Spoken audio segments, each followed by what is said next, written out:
good, kids. Now come and get your Ritalin. Yep, we still do email. Drop your email address in the entry box at freetalklive.com, and you'll be kept in the loop with Free Talk Live.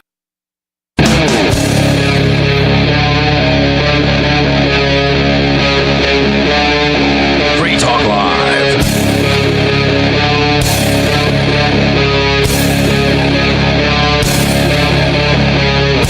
Well, what's up, all of our liberty-loving friends? This is another fantastic episode of Liberty at Night with Nate and Charlie on the Free Talk Live Network. Going to bring you our episode from yesterday about predictions and polls. We'll talk about our predictions. I'm going to bring in the last polls. We've been going through polls, and we'll go through some of the last ones and see what they're saying. Some of the last-ditch efforts from the campaigns. I don't even have to play the clip. I've got to tell you one more time, I'm annoyed by this with Barack Obama out there literally doing the fine people lie again. Good God, how does that keep happening? Makes you just want to vote for Trump again. I know. Every single time I see it, it makes me want to vote for Trump. It's so wild. But mainly you're voting for Trump because you hate women. That's the biggest reason. Yeah, because I want to control their bodies. Yeah. And that's been a dream of mine, actually, for a long time. Yeah. That's one of the lies of this, too. The we're going to codify Roe. I'm not even 100% sure that if they pass a law, that it would even be constitutional, with the Supreme Court essentially ruling that it's up to the states. Right.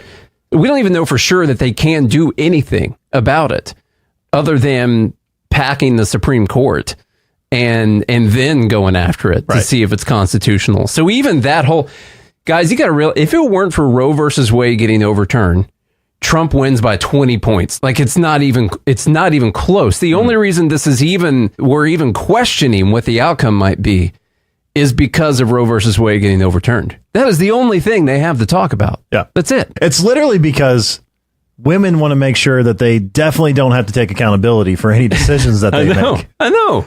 They want the chance to make a decision and not be held responsible. The more that they can codify that into law, the better. I guess so. that idea, the more they can codify that idea into law, it's better. As long as we don't have to take responsibility or suffer any consequences. That's not all women, by the way. There's a lot of women out there that are voting, Republican or Libertarian even, some people doing that. It's still not all women. I'm just saying, in our culture, I see a lot of posts and a lot of comments and a lot of shares from a lot of women. They tell these one-off, completely sad stories that hardly ever happens. And of course, in those particular situations, there's nuance, and there should be. There's not a single, the whole story with what's her name who died in Georgia allegedly, like the entire premise of that story is false. Yeah, it's medical malpractice is what happened. Well, and then she absolutely could have had a DNC in Georgia. It's wild. The whole thing that's going to be the deciding factor of the election is just crazy to me. There's some campaigns putting out their last ditch efforts with ads, and we're going to play ads from both campaigns, both major party campaigns, to just show you what they're going for. Now, this one is more of an online thing. This one came from Nicole Shanahan, who was RFK Jr.'s VP pick. I guess we'll play the whole 2-minute thing. But we've got a couple ads here from Trump, and then I've got right now 4 ads pulled up from Kamala. So we're trying to be equal opportunity here and just show you, see if we can swing you one way or the other right now. And here's one from Trump. What will we do with this moment? How will we be remembered? The opportunities before us. This election really isn't about the left versus the right. It's about we the people choosing our government and the choice between freedom versus tyranny. Nobody has a chronic disease burden like we have. Why are we allowing this to happen to our children? Ultimately, the only thing that will save our country is if we choose to love our kids more than we hate each other. What is going on here is deeper than politics. It is deeply spiritual. We are being called to rise above the hatred and the fear and the evil. We need to remember above and beyond that we must love our neighbors, that we must treat other people as we hope to be treated. You want to be a rebel? You want to be a hippie? You want to stick it to the man? Show up on your college campus and try calling yourself a conservative. America is going to reach heights that it has never seen before. The future is going to be amazing!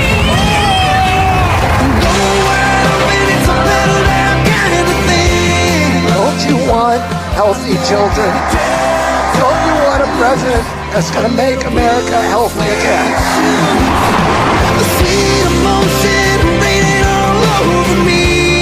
I come to you today as a former Democrat. I will be a first-time Trump voter tonight.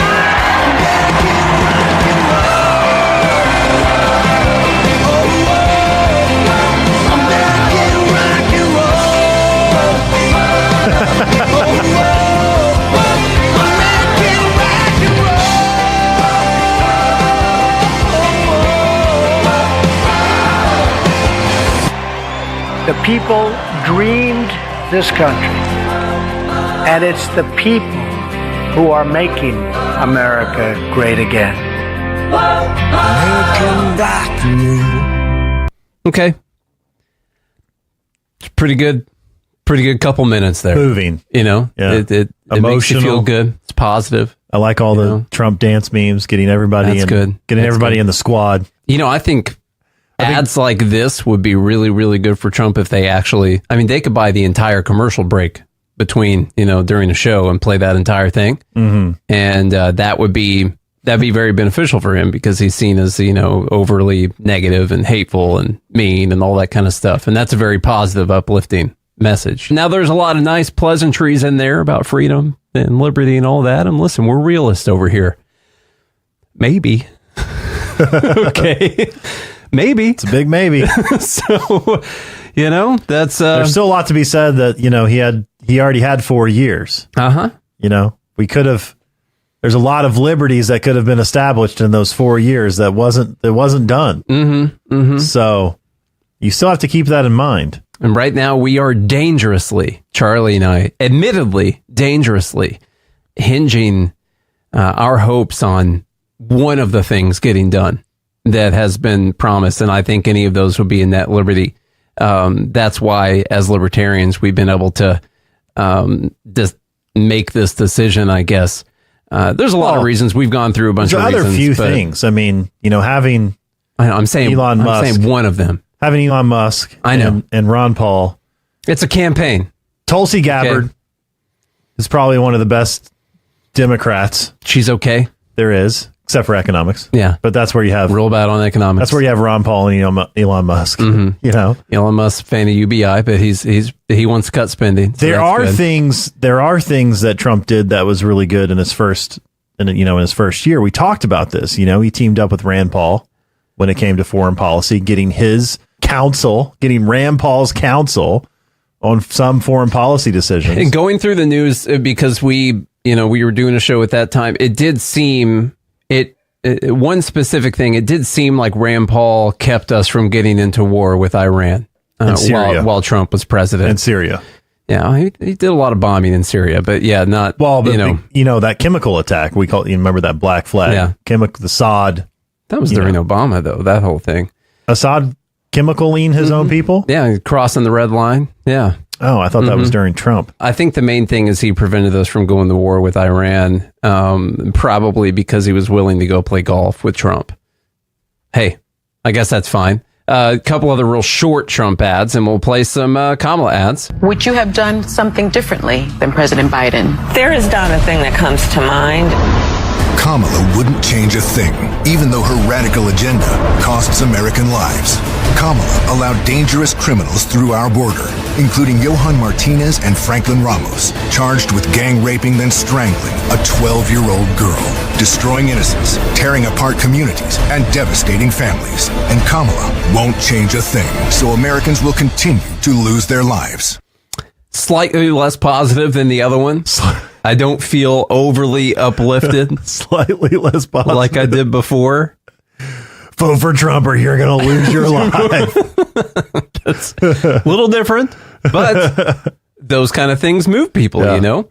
So that's the kind of thing Trump's going with. The biggest ad I think he spent the most money on was that whole Kamala wanting prisoners to be able to get taxpayer-funded sex changes. Yeah. Of course, we could mention the Libertarian candidate. Some Oliver just came out in favor of. In fact, we will. I have a Chase tab right here. If we have time, we'll mention that. Here's a few. Kind of solidifies my choice not to vote for the Libertarian Party this year. Here's a few Kamala ads. This one posted by the one and only Josh Eckel. Nearly 250 years ago, America was born when we wrested freedom from a petty tyrant. Across the generations, Americans have preserved that freedom, expanded it, and in so doing, proved to the world that a government of, by, and for the people is strong and can endure. And those who came before us, they did not struggle, sacrifice, and lay down their lives only to see us cede our fundamental freedoms to the will of another petty tyrant. So America, in 7 days, we have the power to turn the page and start writing the next chapter in the most extraordinary story ever told. I do like how we're going to turn the page from Kamala Harris to Kamala Harris. Yep. That's pretty cool, turning the page. Yeah. Well, every hero gets, promoted. Yeah, from vice president to president. So clearly she was chosen democratically in the primary. I get pretty frustrated when people use the founding and fighting against the petty tyrant, and that she's somehow this beacon of freedom, this bastion of freedom, and the only thing she's talking about is abortion. That's it. Mm-hmm. She talks about rights that people fought for, and that we're not going to cede the rights that they stormed the beaches of Normandy so you can have an abortion the day before birth, just so you know. Yeah. That was one of the main reasons that people signed. You didn't have to be drafted to go fight. People signed up for that right. Yeah. They bled on the beaches so your child could bleed out in the womb. So it's so weird, a whole campaign based on the idea of freedom, and all it is the freedom to have an abortion. They've been going with a couple of these "you can vote for Kamala and not tell anyone" type ads. They did one for women that was a pretty popular idea. The idea behind this ad is that, by the way, your relationship is so terrible and your husband's so controlling that he's not going to let you vote for Kamala. But just so you know, you don't have to tell him who you voted for. Yeah. And by the way, if you're in a relationship where you can't talk to your significant other about who you voted for and why, you shouldn't be in that relationship in the first place. I mean that 100%. If you guys can't have that conversation and you differ that much on those things, you're actually not compatible and you're just forcing it right now. I'm letting you know that relationship advice right now. All right. So here's this idea that you can go vote and not get beaten up by your husband afterwards. Your turn, honey. In the one place in America where women still have a right to choose, you can vote any way you want. And no one will ever know. Did you make the right choice? Sure did, honey. Remember, what happens in the booth stays in the booth. Vote Harris Walls. Oh, God. It's the one place in America where women still have the right to choose. They've outlawed abortion already. I don't even know what we're fighting for. It's gone. You lost all your rights. They're gone. Yeah, so there's that idea. Now there's a new gayer version with men instead. Sorry, it doesn't have to be gay. I'm sorry about that. Sounds That's mean. gay, though. That's mean. Yeah, I was working on it last night. I was going to take this and splice in some clips from Brokeback Mountain with it. but I got busy. I actually recorded a couple clips off of YouTube of like where they're like looking at each other and stuff. And I was gonna cut those in, but it's too late now. I don't have time to do it. Maybe make it later. Huh? Make it later to post on our Twitter. Here we go. Here's dudes. You can vote too, and you can lie to each other as well. It's a whole the whole thing based on like, yeah, we know if you tell someone you're voting for Kamala, they're gonna make fun of you because she sucks. Yeah, and like that's what all these ads are kind of admitting. Like it's not cool to vote for her because she is freaking nuts and a joke. But here we go. Come on, boys. Let's make America great again. It's your turn, buddy. Before you cast your vote in this election, think about how it'll impact the people you care about the most. Daddy! Remember, you can vote any way you want, and no one will ever know. Do your patriotic duty? You bet I did, brother. What happens in the booth stays in the booth. Vote Harris Walls. Another way I think about it is you can vote for whoever you want to, and we're going to change it whether you like it or not. Yeah, it doesn't matter what you do in 2024. Oh, I've got a whole bookmark tab, by the way, of Stop the Steal stuff that we'll, potentially end up going through after tomorrow. We'll see how that goes.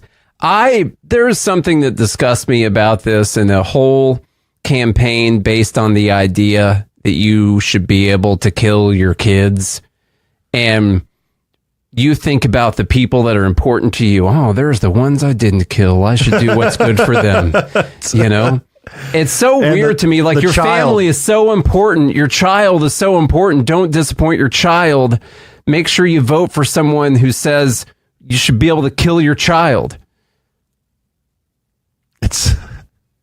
And then you don't have to tell anybody about it. I'm not even trying to have the abortion, because I'm more not pro-choice. I'm more, whatever, I'll say pro-choice just to say it so I can move on, than a lot of right-leaning libertarians are. But one thing I absolutely believe is that it is not good. It is immoral. And it's something that you should not ever want to do. You should not be proud of. That you should not work towards. You should not be happy about whatsoever. And what you essentially think the government should be out of it in that. I think the only government involvement, honestly, is at viability. And that you can even base off of existing law like EMTALA laws. Like if there's a patient that can be saved, they have to try to save it. And so if you have a patient that can be saved, you go in and kill them instead. That's, to me, it's already illegal for them to do that past viability. Mm-hmm. I think that's a very easy libertarian, whatever, pro-choice libertarian argument. But I'm not pro-abortion. I'm pro, I don't know that the government is ever going to be able to be involved before that. Like you see how it's going right now, man. The country is not decided on this. You make a law against murder and people are like, yeah, murder's wrong. You make a law against abortion, it's nowhere near consensus on this right now. We're not at that point. And so there's something still that hasn't been decided.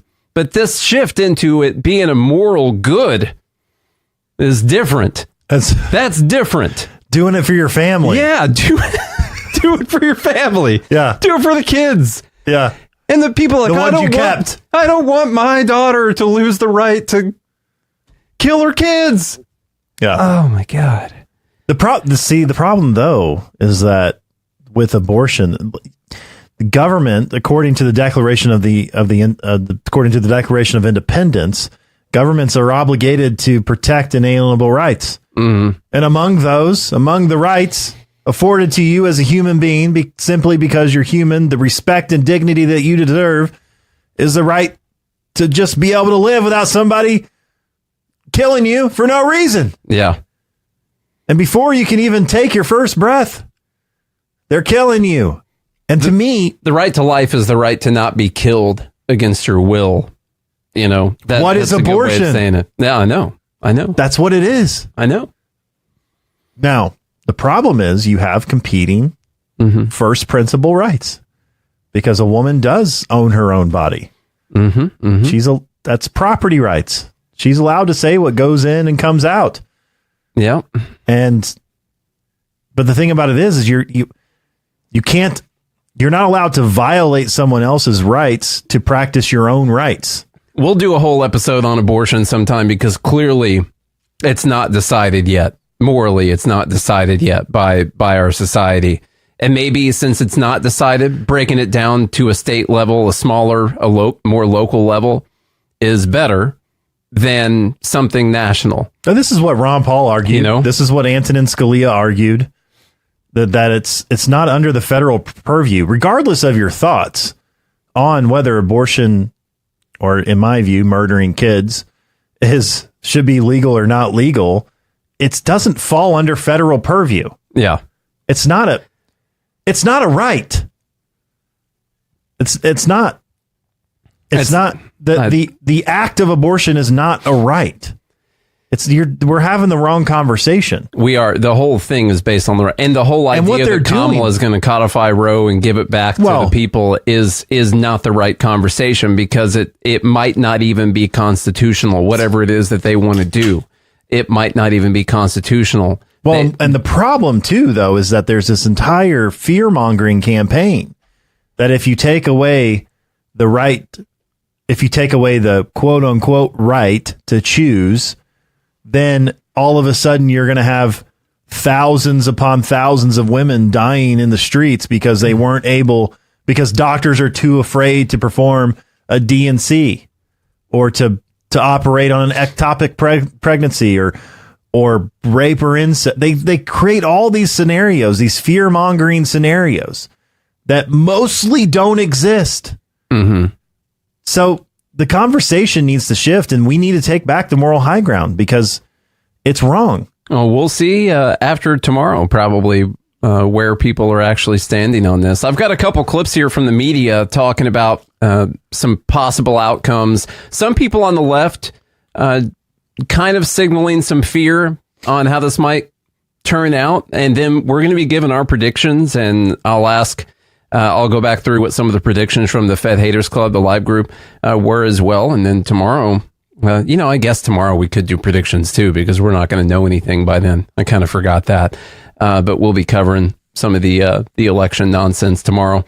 Let's do a couple media clips here. Right now, if you're the Harris team. Well, look, I think it's a couple things. The early vote numbers are a little scary, and you and I have been texting back and forth. Republicans didn't do what they did last time. Last time Trump said don't early vote, and so they didn't. Republicans do have an advantage in early vote numbers. When the early votes come in, it's going to look a little bit different than 2020, and that's scary. More on this coming right up on Liberty at Night on the Free Talk Live Network. I've been told no in many different ways. I give you an order and you're going to obey it. George, you can go this way. You can do that and you have to leave here. You cannot bring signs into the rally. Walk with me. Well, I'm comfortable here, actually. Whoa, hey, who do you think you are? Excuse me. There is no video and audio allowed in this office. No, I have work today. You ain't gonna make it. Wait on account. Now. Wait a minute. Whoa. Hey! Oh my God! Unbelievable! Why are you running from me? Because you scared me. What am I being detained for? You're being served. What is this? You're being served. What is this? Bureaucrats have a funny way of telling people no. That's the sound of the men working on the chain. Derek J's Victimless Crime Spree. Watch it for free and order the Director's Cut DVD at victimlesscrimespree.com. From Feature Story News in Washington, I'm Benji Hire. It's election night in the United States, with polls beginning to close across the country.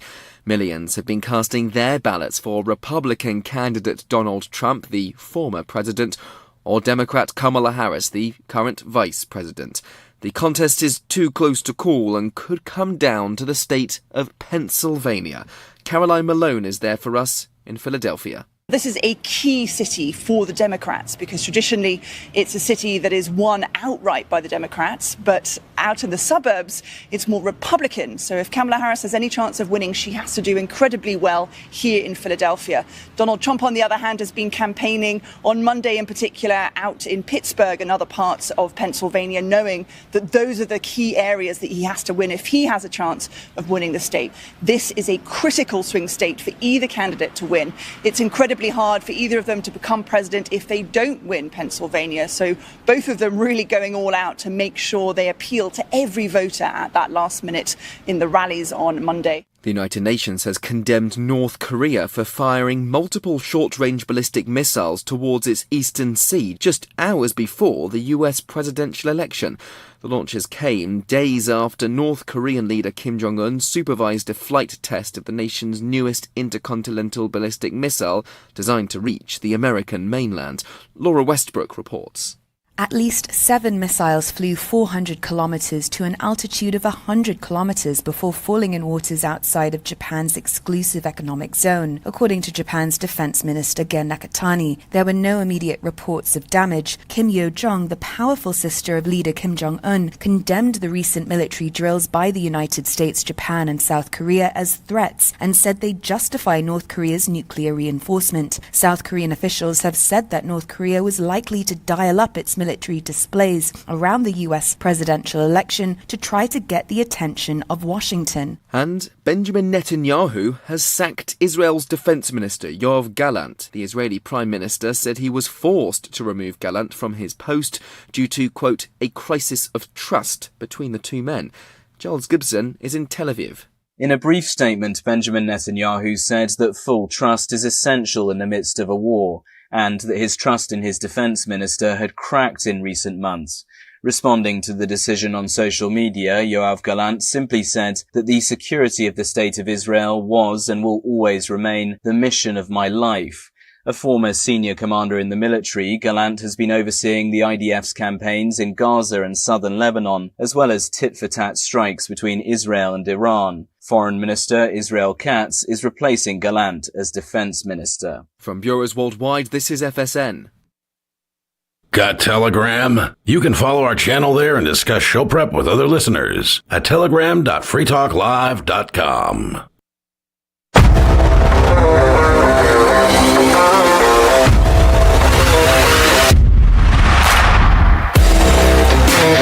Liberty at Night with Nate and Charlie on the Free Talk Live Network, coming at you from Nashville, Tennessee. It's Election Day. We are giving you our episode from yesterday talking about polls and predictions. We are all excited to get the results next week sometime. So the one thing I want to say about that, this is not something I told you before the show, is that 38% of women are still Republicans. Mm-hmm. So even if there's going to be some percentage of those women that are still going to vote Republican coming out early to vote. So they can't just count and say, well, we have an increase of women voters. They're obviously voting for Kamala. Mm-hmm. You can't say that. No. Because there's going to be a percentage of those women. You also can't say it's going to be 38% because clearly, according to Kamala's ad there. Yeah, I mean, they can vote in secret. This time. They didn't know that before, but they know it now. So they're probably voting in secret. But there's going to be a percentage of those women who do vote for Trump. Here is another clip from another news station. Most worried about right now? Well, look, the watchword of the day is humility here. When you have polls that are this close, and I'm sitting next to one of the great pollsters, and I think she would tell you, when you have polls this close, you're not sure of anything. She seems like, and it really matters who shows up because these polls are not precise. So what I'm worried about is you're counting on some women who are independent Republican women to come out and vote for Harris. Is that going to materialize? Is the gender gap going to be what you need it to be? Are minority voters going to come out in the numbers of African American voters in particular, and are you going to get the margins that you want there? So there are a lot of open questions, and they're obviously working it hard right now. There are feet on the street, and they're doing the kind of work that you do in a race like this. But this race is filled with uncertainty today. I think uncertainty is a good word for this race. I really have, honestly, none of us have any clue what's going to happen based on the polls. I wanted to. Charlie knows. Charlie knows what's going to happen. But in my opinion, I did want to mention a few of these last minute stories that happened last week. I think these things actually matter, and they actually do worry me a little bit. And let me give you my theory on that. Like that Liz Cheney thing. I know you might think that, like, who's actually going to be swung by a story like that who didn't already have their mind made up, The answer is probably not anyone who didn't already have their mind made up. You see videos of people who say they're Puerto Rican and I was going to vote for Trump and now I'm going to vote for Kamala Harris because of this joke that Donald Trump didn't tell and I'm going to do. I don't really believe those because if you're someone who is going to get changed by a joke that someone made, there's no way you were going to vote for Trump in the first place. I mean, if you had any information on the way Trump talks about things whatsoever, you'd already been swayed in the other direction. But here's what I do think they do. And I'm just going to use a little personal anecdote here. What things like this do, in my opinion, is get you to spend the potential 2 hours in line to vote. Because I went by the polling place. My wife spent 2 hours in line to vote last week. And I hope actual election day is not like that. But when I saw the line was still really bad, I started thinking like, okay, I am in Tennessee. It's going to go for Trump anyway. Do I have 2 hours to stand in line and do this? Not really. I really don't have the time to do this. But then really when I saw the Elon Musk, Ron Paul talk and all that stuff going on, it gave me this feeling that I do want to stand in line I will stand in line for 2 hours for this. Like if they're going to do one thing that Ron Paul wants them to do, it'll be the biggest thing the Libertarian Party has done in my entire lifetime. And that's truth. Mm-hmm. I hosted the Mises Caucus space over the weekend, and I said one of the things people were saying was that the GOP had infiltrated the Libertarian Party, and it feels like it's the other way around. It actually feels like the Libertarian Party has infiltrated the GOP with all the messaging they're doing. Now, it could be all fake. They might not do a single bit of it. Maybe not one single thing. But I already don't feel like I can vote for the Libertarian candidate. And so is it worth taking a chance? And so that's why I decided it was worth taking a chance that some of those things would happen. But you get the Liz Cheney thing that comes out, and that was you're talking, the post I bookmarked had 100 million views on X. Now, a lot of those are same people probably seeing the stuff over and over again. But if you add them all up, the post had 100 million views between them of Trump saying he was going to put Liz Cheney in front of a firing squad. And that's the kind of thing that it can kind of push someone over the edge to where maybe they weren't going to take the time to do it. And now maybe they are because they got that one last disgusting thing that happened. And there's been a few of those, like we said last week, we found the one person involved with Jeffrey Epstein finally, and it was Trump. Surprise, surprise. He's the one person that we've been able to prove was involved with Epstein. There's these tapes. This author says he has 100 hours of Epstein talking about this with Trump, and he released there's a 2-minute clip where nothing really criminal gets discussed whatsoever. He just says that Trump was his friend. And that's it. But he has 100 hours of it. You got to believe him. Yeah, for sure. You get the sex scandal, the Stacey Williams thing with Epstein, the Liz Cheney thing, the Puerto Rico joke, the garbage, all that stuff. John Kelly calling him a fascist. Those are all things in the last couple weeks that can potentially push people to go vote that maybe just weren't going to take the time to do it if it makes them mad enough for them to go do it. So that's one of the things that actually worries me about this. We've got some time if you want to go through polls and give some predictions before we get to election day. Let's do it. Just so you know, Poly Market, which might matter, might not matter, has Trump at 60.9. They couldn't hit Elon's 69. But they do have 60.9. How high did it get? Let me refresh it real quick. Oh, now it's down to 58.1. How high did it get? What was the peak? Let's see here. Was it 66? 65 is the 67. Looks like. Got 2 percentage points away. Yeah, so close. 67. And so right now we have 58 to 41. This, some people have questioned this a lot. This is not super surprising. This kind of works the way that a stock would. And if you've never traded stocks, maybe this won't mean anything to you, but you have a bid and an ask price for a stock. And in the after hours, in the pre-market, you might have a stock that has a wide spread between what people are willing to pay for it and what people are willing to sell it for. And when the market opens, that spread gets really tight, really quick. And the difference there is a really thin volume of traders, and people have specific convictions one way or the other. And so they're very far apart on what they're willing to bid and what they're willing to sell for. And then when the market opens and all the volume comes in, you find a lot more people to fill in that spread. And so as we got to within a few days of the election, it started tightening up a bunch, which is not surprising to me. I wouldn't be surprised if this gets to like 52-48 or something tonight, because that, with all the polls, like it is a toss-up election. The betting market should get really close to a toss-up. That would make the most sense. Real Clear Politics is now down to plus 0.1 average in the national for Trump. It got as high as plus 0.4, and it's to plus 0.1 now. So you're saying that's the popular vote? The popular vote, yeah. Now, Trump wins the popular vote.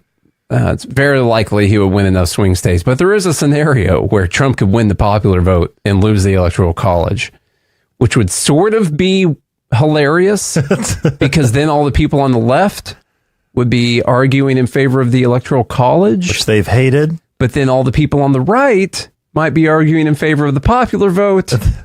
And so that I'm at least interested in what the discourse online would be like if that happened. I think that could be worth it. You would see legit heads explode. Yeah. I mean, it would be wild. No one would know what to say. The people on the right would be like, how did Trump won the popular? How did he lose? The people decided. Oh, goodness. Atlas Intel released their final poll. They were the most accurate pollster in 2020. We've talked about them before. What they have is Trump plus 3.4 in North Carolina, plus 2.5 in Georgia, plus 6.5 in Arizona, 5.5 in Nevada, Wisconsin, plus 1, Michigan, plus 1.5, Pennsylvania, plus 1.8. So he's still leading in every single one of the swing states. Yeah, if that happens, then Trump would win. Clearly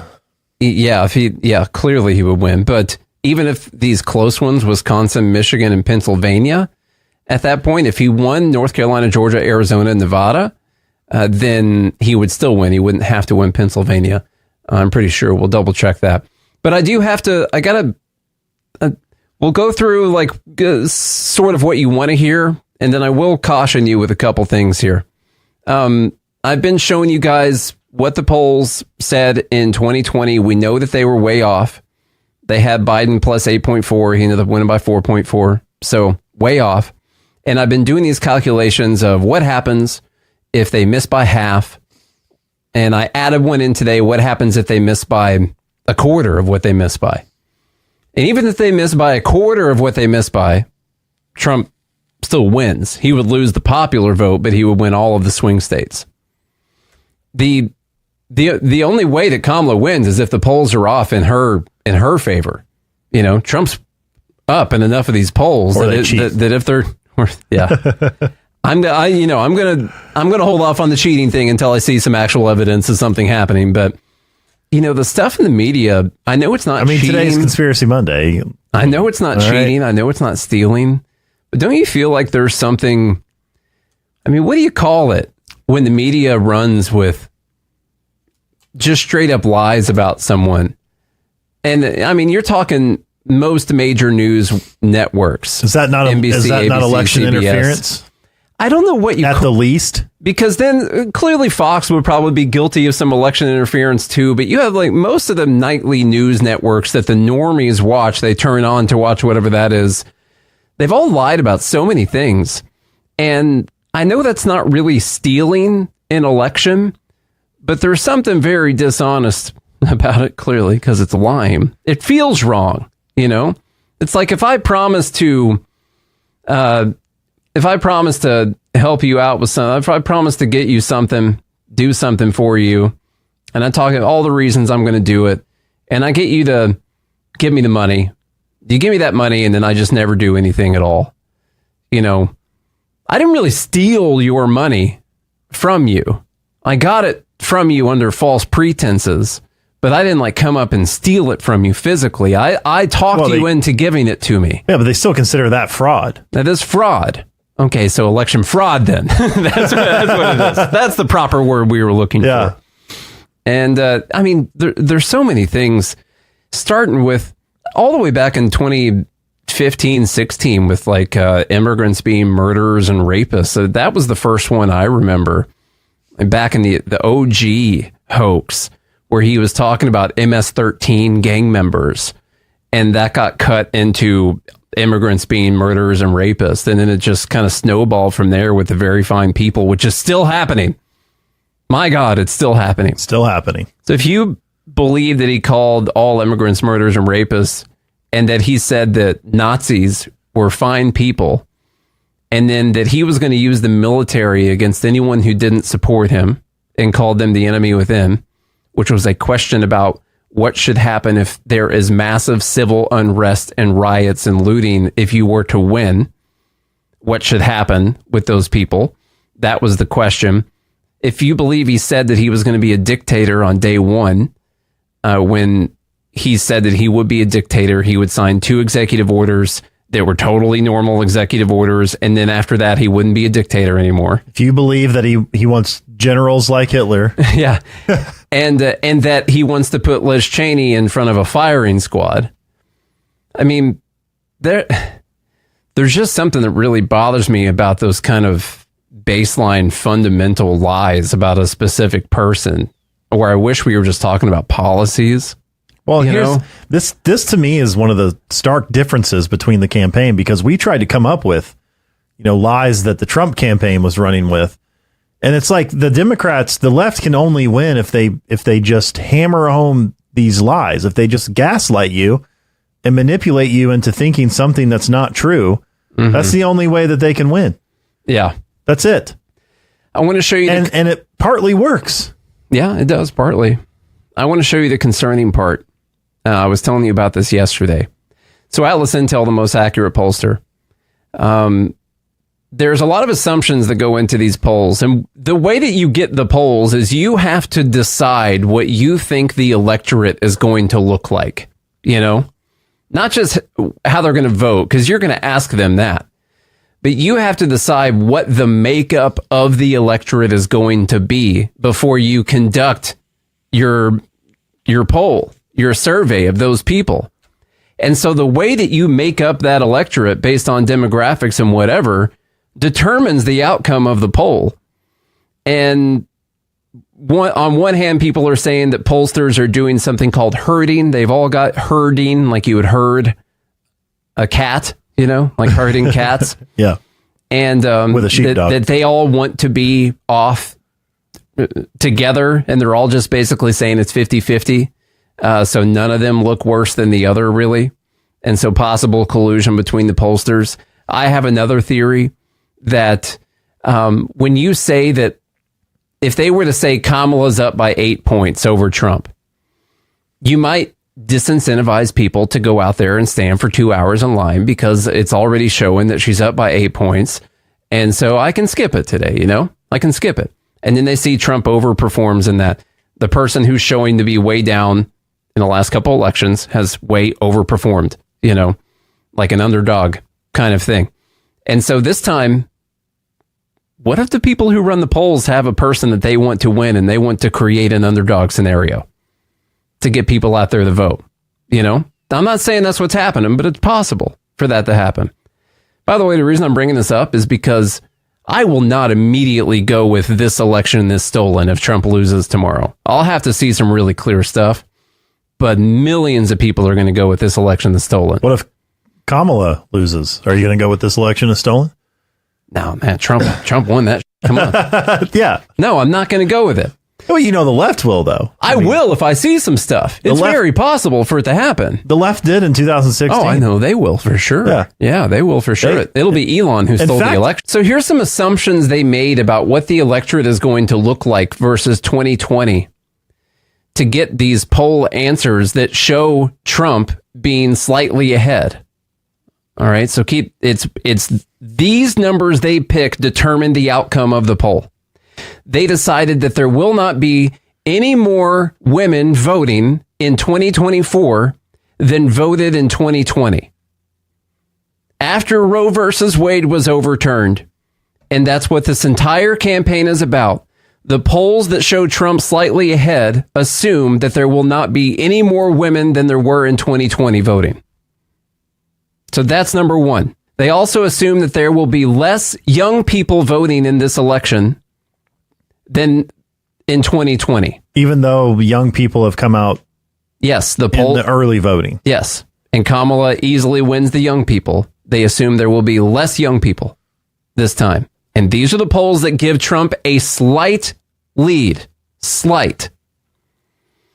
30 to 44. They think there will be 3 points less, 3% less of those. 45 to 64, 4% less of those. And they are assuming the 65 plus will have 9 percentage points higher outcome than in 2020. Because they're likely to go vote on voting day. And they didn't in 2020 because of COVID. I think there were some questions. Yeah, in 2020, people might have been scared of that. Especially the elderly, because they're the ones that actually had a chance of dying. Now, they are assuming that there will be 5 percentage points less white people voting for this electorate, that there will be 0.4 percentage points less black people voting in an election where you might have a black woman elected as the president. They are sampling less black people. Okay. Hispanic, they think there'll be 2.3 more, and others, they think there'll be more up there. And then another big change that they made is that they think they are sampling less Democrats in these polls than they did for 2020, and almost 4% more Republicans than they did in 2020.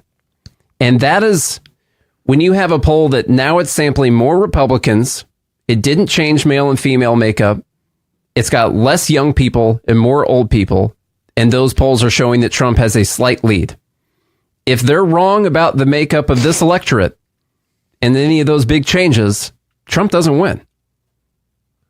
That's just the case, Now, factor in how wrong they were in 2020, though.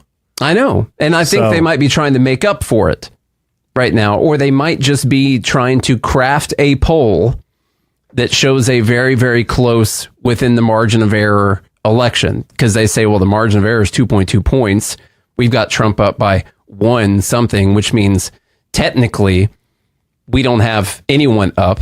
The margin of error is 2.2. And when you have that, you're basically saying it's somewhere between this number and this number. And we think maybe it's right here, but it's what we're really saying is between this number and this number. Their polls say either Kamala wins or Trump wins. And we give Trump just a slight edge based on some very rosy predictions on who the electoral makeup is going to be. So the reason I'm saying this is I don't want anyone to have their hearts broken tomorrow. Okay, that's why I want to bring this up. Yeah. Because I don't want anyone to freak out and immediately go to stolen election.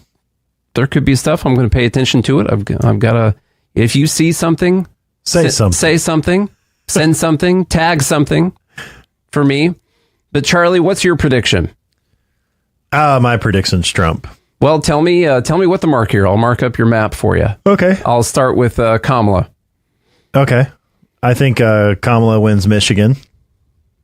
And that's it. Trump wins the rest. Okay. All right. Pennsylvania, Wisconsin, Nevada, Arizona, Georgia, and North Carolina. Let's see. So that gives it 297 to 241. Yeah, 297, 241. Is that everything? Yeah, okay. 297, 241. Okay. Popular vote, what do you think? Trump loses popular vote. Okay. By different margin from 2020. It was 4.5 points last time. I think he loses it by about 1 point. Yeah. Okay. I think it's going to be a lot closer. Yeah. Than what it was in 2020 and 2016. I filled mine out, and listen, I first off, I don't want to discourage anyone from going and voting. I know nothing about what I'm picking right now, but I'm going to just go on the record while things are recording. I have to preface with, I don't like being let down, and I like to try and look at the worst possible outcome and assume that that's what's going to happen. That way I'm pleasantly surprised if something else happens. Okay? My prediction is 292 to 246 Kamala. With Kamala about 2% popular vote. 292, 246 Kamala. I have her winning Minnesota, Wisconsin, Michigan, Pennsylvania, Georgia, Nevada, and then I have Trump winning Arizona, North Carolina, and that's it. Is that it? Is that all swing stuff? That's the swing states. And all the normals. I still think there's a possibility we'll flip a state that no one's thinking about. I don't know.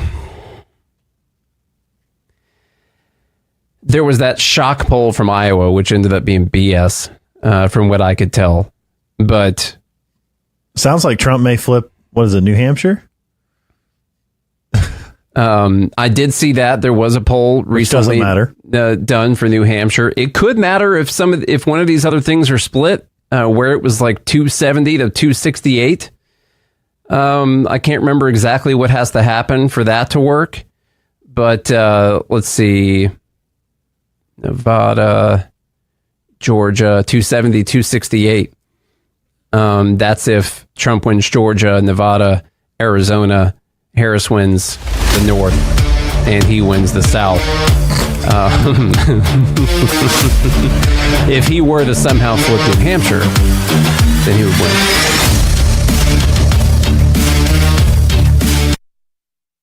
This hour of Free Talk Live is brought to you by Dash Digital Cash. Dash is the cryptocurrency designed to be used for spending. Rising fees have made Bitcoin useless for purchases, but Dash continues to have fees less than 1 cent per transaction, and its features ensure Dash is undefeated as the most useful cryptocurrency in the marketplace. From a technical standpoint, Dash transactions are irreversible, and its network is protected from 51% attacks by their Chainlocks technology. There's no need to wait for a confirmation before considering a Dash transaction complete, so it's great for merchants. Dash is one of the oldest cryptocurrencies and is widely available on exchanges, including the decentralized Maya protocol, and in multi-crypto wallets. It's easy to get and use Dash. Start by learning more at Dash.org. Big thanks to the Dash DAO for sending us 32 Dash per month to promote Dash on the air. Visit Dash.org to learn about Dash. Dash.org. There are basically two types of advertising: direct response and branding. Radio's great for direct response with its low cost to listener ratio, but audio can't be beat for branding, which is a longer term endeavor. You want to be the first thing that someone thinks of when they think about your product or service. If you have a local business that you want kept top of mind in your community, call the station. If you need national reach, Free Talk Live's got around 200 radio stations, millions of monthly listening sessions, can suit all budgets, and if we don't think we're right for you, we'll tell you. Email me, mark@freetalklive.com. Tired of cancel culture? Sick of mega tech corporations holding an axe over your head? Join the LRN.FM Matrix chat server. It's self-hosted, so no one else can tell us what to do or say. Don't like the existing channels? You can make your own. You can even connect into some of our channels from other Matrix servers. It's federated. For the full LRN.FM Matrix experience, though, you should join our server via the step-by-step instructions at chat.lrn.fm. Chat.lrn.fm. The latest episode of Free Talk Live continues with Hour 2 up next after the news here at listen.freetalklive.com. From Feature Story News in Washington, I'm Benji Hire. It's election night in the United States, with polls beginning to close across the country. Millions have been casting their ballots for Republican candidate Donald Trump, the former president, or Democrat Kamala Harris, the current vice president. The contest is too close to call and could come down to the state of Pennsylvania. Caroline Malone is there for us in Philadelphia. This is a key city for the Democrats because traditionally it's a city that is won outright by the Democrats, but out in the suburbs it's more Republican. So if Kamala Harris has any chance of winning, she has to do incredibly well here in Philadelphia. Donald Trump, on the other hand, has been campaigning on Monday in particular out in Pittsburgh and other parts of Pennsylvania, knowing that those are the key areas that he has to win if he has a chance of winning the state. This is a critical swing state for either candidate to win. It's incredibly hard for either of them to become president if they don't win Pennsylvania. So both of them really going all out to make sure they appeal to every voter at that last minute in the rallies on Monday. The United Nations has condemned North Korea for firing multiple short-range ballistic missiles towards its eastern sea just hours before the US presidential election.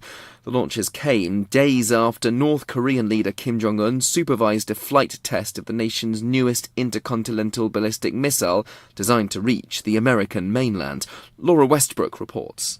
At least 7 missiles flew 400 kilometers to an altitude of 100 kilometers before falling in waters outside of Japan's exclusive economic zone, according to Japan's defense minister Gen Nakatani. There were no immediate reports of damage. Kim Yo-jong, the powerful sister of leader Kim Jong-un, condemned the recent military drills by the United States, Japan and South Korea as threats and said they justify North Korea's nuclear reinforcement. South Korean officials have said that North Korea was likely to dial up its military displays around the US presidential election to try to get the attention of Washington. And Benjamin Netanyahu has sacked Israel's defense minister Yoav Gallant. The Israeli prime minister said he was forced to remove Gallant from his post due to, quote, a crisis of trust between the two men. Charles Gibson is in Tel Aviv. In a brief statement, Benjamin Netanyahu said that full trust is essential in the midst of a war, and that his trust in his defense minister had cracked in recent months. Responding to the decision on social media, Yoav Gallant simply said that the security of the State of Israel was and will always remain the mission of my life. A former senior commander in the military, Gallant has been overseeing the IDF's campaigns in Gaza and southern Lebanon, as well as tit-for-tat strikes between Israel and Iran. Foreign Minister Israel Katz is replacing Gallant as defense minister. From bureaus worldwide, this is FSN. With FSN Spotlight, I'm Simon Marks. As America's election wraps up, will the gender gap in support between Kamala Harris and Donald Trump prove to be decisive? More women say they are determined to vote for Harris than men are for Trump, and in early voting, women have participated in greater numbers than men, fueled, the Democrats believe, by a desire to protect abortion rights in America. Michael Yaki is a former senior advisor to Nancy Pelosi. Well, I think you're going to be seeing it, especially in the areas where there's a state referendum on it. There's one in Florida. There's one in Arizona. There's one in Montana. You know, Kamala Harris did a little drop-by in Florida not too long ago. And I think that measure, the initiative to sort of end the 6-week abortion ban, is gaining a lot of steam and may have a knock-on effect for Kamala Harris's campaign. This is not unlike what the Republicans did in 2004 when they put on a bunch of competitive state ballots, anti-gay marriage measures, which at that time were fairly popular in a lot of conservative states. They used that as a means to generate turnout from the Christian right. And I think that we're seeing here is one of the largest in history gender gaps in voting that we'll be seeing. And it's going to be interesting to look at the numbers at when the polls close and everyone's sort of dissecting what happens, at how big that gender gap is. And that gap, some polls suggest, is as high as 19%, even in this fiercely competitive race between Harris and Trump. With FSN Spotlight, I'm Simon Marks. And we'll have more updates on the hour, every hour, on that race for the White House between Vice President Kamala Harris and former President Donald Trump, as results roll in on election night here in the United States. We have teams in Washington and at the two candidates' campaign events, plus the key battleground states of Pennsylvania, Michigan and Arizona. For now, though, that's the latest feature story news. In Washington, I'm Benji Hire. This is the Onion Week in Review. In a landmark 5-4 decision issued this Wednesday, the Supreme Court ruled to allow Americans to cram cash directly into politicians' mouths. The ruling, which effectively eradicates former prohibitions against stuffing checks and stacks of $100 bills straight down the throats, ears, and other orifices of presidential and congressional candidates, is expected to fundamentally alter the ways American politicians have large quantities of money shoved right into their bodies. In football music news this week, the 1985 Chicago Bears reunite to record their first new material since the Super Bowl Shuffle. The group says the new material will be darker and more introspective than its Shuffle-era work. And in this week's op-ed pages, a man asks why, if God exists, doesn't he throw us like a really sweet party? In other news, an increasing number of men feel pressured to accept realistic standards of female beauty. FedEx confirms that more than 600,000 people try to mail themselves each year. And a recovering alcoholic doesn't need friends to have a good time. This is the Onion News Network. Our Matrix server is about as free as internet chat can be. Join the existing rooms or create your own at chat.freetalklive.com.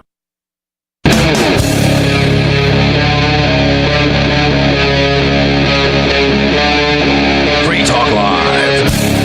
This is Liberty at Night with Nate and Charlie on the Free Talk Live network, but our new guy, Josh, has got an interview with Professor Anthony Davies. We're going to talk about some economics. Look up Professor Davies' podcast, Words and Numbers. So let's talk about the two candidates. Most of us listening are libertarians, and we'd love to say that there's going to be a libertarian candidate that has a shot, and unfortunately that isn't the case. So realistically, in a couple of days, we're either going to have a President Harris or we're going to have a President Trump. And so let's dive into some of these economic plans for each candidate. And we'll start with Trump. And Trump, I kind of call him, he's the tariff king. You know, he really brought tariffs back and made them popular again in America. We went from a more open trade society to a tariff society in his first administration. So let's start there and talk a little bit about the Trump tariffs and what you see economically with another Trump presidency. Well, it's an interesting place to start because of all the things that economists of various backgrounds disagree about. There are one or two things on which you'll find virtually 99.9% of us all agree on the same thing, and that is that tariffs are a bad idea, free trade's a very good idea. So in this, Trump has a lot of the economic literature to come against. Here's the major problem. Currently, we, the federal government, only derives about 1 or 2% of its revenue from tariffs. It's a very small amount. And what Trump has said is that he would like to replace the personal income tax and the payroll tax with tariffs. And this is a pretty simple thing to do. If you do the math on this, to replace the revenue that is currently coming to the federal government from income tax, payroll tax, to replace it with tariffs, you would need to just start with tariffs around 300%. Which means everything coming into the country currently is going to quadruple in price. Now, I say start there because what's going to happen if you put a 300% tariff on imports coming to the country, people are going to cut back tremendously on their imports. They're going to substitute by buying domestic goods or what have you, which means that the amount of tax revenue that comes from that tariff is going to be greatly reduced. So it's not really a 300% tariff you need. Maybe it's a 400, maybe it's a 500, or even quite possibly it may be impossible. That is, you could run the tariff to infinity and all of the imports shut down entirely and the government is collecting nothing. So this is a non-starter. Anybody with a 10th grade education in mathematics could figure this out. One thing that, as you were describing this, one thing that I just thought about that we had in our state, I live in Wisconsin. And Wisconsin derives most of its gas tax from, or most of its roads money for roads from its gas tax. And so when we started really pushing for EVs and we started pushing for hybrids, all of a sudden they realized that now they're not getting money in because people aren't buying as much gas. It's the same concept. If you're going to penalize people for bringing goods in, they're going to stop doing that. And then all of a sudden you have to penalize them more and more and more. And sooner or later it doesn't work. That's absolutely right. And it's that argument you just made on steroids. is what we're facing with tariffs. It's simply not possible. In fact, anymore, tariffs have become much less of an economic tool than a political tool. So the economic impact of tariffs tends to be less than, and politicians use it less than the political impact. How then does it impact the American companies? You know, the reason I think tariffs can be popular is you can say that that benefits American companies. How does it impact American companies and American consumers that are in America? Because it kind of isolates us from the rest of the world, correct? Oh, very much so. And I think an easy way to think about this is to scale it down to the size of a household. Because we talk about trade as if it were this thing that's different than other things we do in the economy. Trade is no different than you going to Walmart and buying a new pair of shoes or ordering something online from Amazon. The only difference, if there is a difference, is that somebody drew a line on a map and said the people on that side of the line are different than the people on this side, and any exchange between them we're going to give a special name to. But economically, there is no difference between trade and you buying stuff anywhere else. So scale it down to the size of a household. And what do you do as a person? You go out, you have a job, you work, you do what you're good at. With the money that you earn, you turn around and buy things that you're not good at producing. Maybe I'm horrible at sewing. I don't know how to refine gasoline. So I pay for these things. I pay other people who are experts to do that. Now, suppose somebody came along and said, okay, you may no longer buy gasoline from a gas station. In fact, what we're going to do is anytime you try and buy gas, we're going to charge you 10 times as much. We're going to call it a tariff. And so what you have to do is you got to refine your own gas. Well, I'm really bad at that. And I'm going to waste a tremendous amount of time and energy doing it. And it's the same with a country. Our country is good. We're good at producing certain things. Imposing a tariff forces us to concentrate our efforts on things we aren't good at producing, which heretofore we bought from somebody who was good at. Sure. The old analogy of you get coffee from Colombia because their climate is really good for growing coffee beans. You don't, pay more to make it here is basically what you're saying. Right.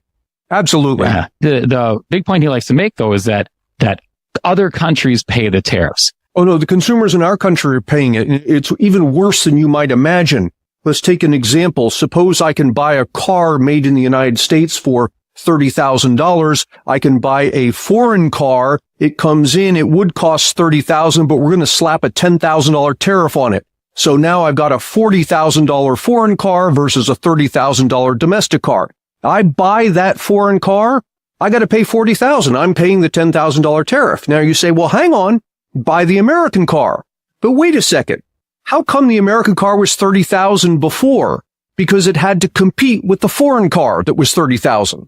Now, if the tariff jacks up the price of the foreign car to $40,000, if I'm a domestic producer, I can raise my price also to $40,000. And what happens? I, the American consumer, am faced still with a $40,000 car. It doesn't matter whether it's the import and I'm paying some of it in tariff or it's the domestic car and I'm paying in a higher price. But either way, I'm paying. It's not the foreign country that pays. It's the consumer who pays. And that just is going to drive more inflation. All right. So, let's move away from tariffs and talk a little bit about his corporate tax rate. Yeah, this is a great thing, cutting the corporate tax. In fact, I would cut it all the way to zero. And here's why. It has less to do with the economics than it does with the politics. When you tax a corporation, the corporation doesn't pay the tax. It's like you were talking about the tariff. Who pays a tariff as a consumer? When you tax a corporation, that money to pay the tax has got to come from somewhere. And there's only 3 places it can come from. The corporation can charge its customers higher prices, in which case the customers are paying the tax. Or it can pay its workers less, in which case its employees are paying the tax. Or it can provide less of a return to its investors, in which case its investors are paying the tax. But in no situation does the corporation pay the tax. It collects the tax. Here's where the politics becomes very important. By taxing corporations, politicians have the ability to impose a tax on us without us being aware that that's what they're doing. In fact, we cheer them on and we say, yes, tax those corporations, not realizing that actually we're the ones being taxed. So I'm all for zero corporate tax because it would take that ability away from politicians of hiding who they're actually taxing. I always try and say that when you're thinking of a business, you have to think of it not as an entity or a person, but as just line items on a spreadsheet. So if you tax a business, that's just a new line item on a spreadsheet. Yeah, and think of it in reverse. You put the corporate tax rate down to 0. What's going to happen to that money? It's going to come back to customers in the form of lower prices, to employees in the form of higher wages, to investors in the form of higher returns. Because ultimately, the corporation is simply a pass-through. It's the human beings on the back end who are paying or not paying. Everyone in the liberty movement thinks that government is spending way too much money. And I found it really interesting that Trump is floating the idea of bringing Elon Musk into his administration and tasking him with finding ways to cut all the waste and extra spending. And Elon recently said that he believes he can cut $2 trillion from the budget. Oh, he's got two problems. The first problem is there's no way that he's going to cut $2 trillion from the budget. It's simply not possible. Congress goes crazy when you try to slow the increase in the budget, let alone turn it around and drop it, let alone turn around and drop it by a third, which is what it's going to be. So that's his first problem. His second problem is that the president doesn't control the budget. Congress does. And so he can't cut anything. Only Congress can cut it. And what's going to happen immediately? You've got 535 people in Congress who are going to be hearing from their constituents because each constituent has some specific thing they like that they don't want cut. And there's going to be tremendous pressure on Congress not to cut. Now, you might say, okay, let Congress come up with its budget and Trump can just not spend it. Yeah, we tried that under Richard Nixon. And the Supreme Court ruled that if Congress allocates something to the budget, the president is required by law to spend that money. There's only one way we're ever going to get budget cuts of any magnitude, and that is for the voters en masse to make it very clear that either Congress cuts the budget or we're not reelecting them. Well, let's get into some of the Harris plan because hers was equally interesting to me. I kind of looked at the Harris plan and she's just basically promising to give everybody everything. The only thing she forgot to put in here was giving treats to all the dogs in the country because she's got spending on top of spending on top of spending. So let's start with her capital gains tax. There's a couple things here. The first one is be careful of the words she uses because she'll say increase the tax rate from 20% to 28%. And if you push back, she'll probably say something like, well, it's only 8%. It's not 8%. Going from 20 to 28 is a 40% increase in taxes. In other words, if you paid $1,000 in tax last year, you're going to pay $1,400 this year. It's a 40% increase in the tax rate. That's the first problem. The second problem is she wants to tax capital gains. This is money that we save. You save it, you don't spend it, you put it in your retirement fund, and your retirement fund earns some return. Part of that return is capital gains. What happens if we increase by 40% the tax on capital gains? It gives people a disincentive to save. And so if I have a disincentive to save later on in my life, I become more dependent on Social Security, for example, than I would have been otherwise. That just digs Congress into an even bigger hole than it's already in. We want to be going the other direction with people less dependent on Social Security. Also, what did companies do with that money that I saved, that I put into the stock market? They turn it into research and development. They turn it into new products, into better things, into lower price things. And if you dissuade me from saving my money in that way, companies have less access to the financing that will make my life better 5-10 years into the future. Yeah, that, as you just said, that one thing that just popped into my head is, and I want to say, I believe it was Jason Stapleton said this on one of his podcasts, but he said, when you take away the money that companies use to invest, you can never calculate the amount of jobs that don't get created by taking away that money, or you can never calculate the amount of innovations that don't happen because you took away that money. It's what we call the unseen. I can't point to it. I could just tell you it's there. And the best I can do is say, look at all the jobs that have been created over the past 20 years because of research and development in technology, for example, just to pick one industry. And then I say to you, imagine if that never happened. She wants to impose a minimum tax on billionaires. Now, understand we already have an alternative minimum tax, right? So there's already a minimum tax on them. She wants something else on top of that.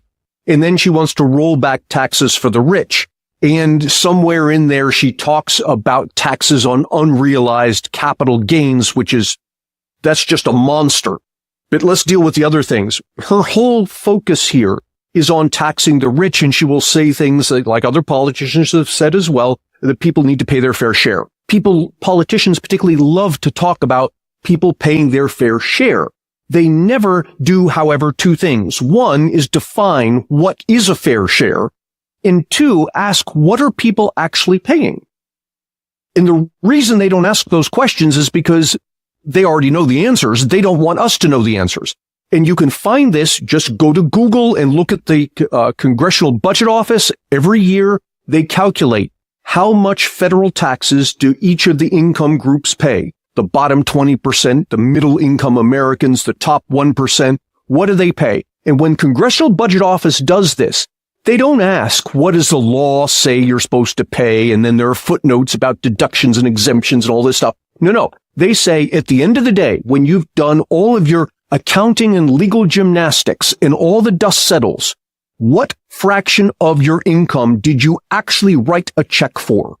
What did you actually pay? That's what Congressional Budget Office calculates. And if you look at those numbers, they vary from year to year by a little bit, but they're remarkably steady. The bottom 20% of Americans pay around 5% of their income in federal taxes. That's all taxes combined. Federal. Middle income Americans pay around 10%, 11%. The top 1%, they pay around 33%. 33% of their income they pay in taxes. And you might say, yeah, but you're not counting capital gains. Yes, I'm counting everything. I'm counting Social Security tax, income tax, capital gains tax, estate tax, the whole thing, everything all together that you pay to the federal government. The top 1% are already being taxed way more than anybody else is. Now, we can ask the question, is that fair? Is it not fair? And those are decent questions to ask, but let's start with what people are actually paying. That's eye-opening.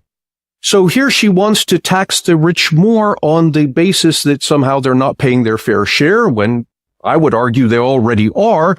More than that, I would ask, how much more can we get from them?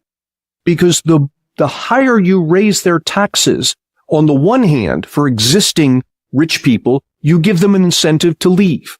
And this has been happening of late. People finally looking around and saying, it's just become too expensive. I've got a target on my back being a rich person. I'm going somewhere else. I'm leaving the country. That's the first problem. That bothers me a bit. The second one bothers me way more. That when you put a target on rich people like that, you send a signal to not rich people, people who are entrepreneurial, who have ideas. The guy in his mother's basement who's come up with some interesting thing and works night and day to bring it to fruition, and he's going to create a company and employ lots of people. It's going to be a life-changing, world-changing invention that he comes up with.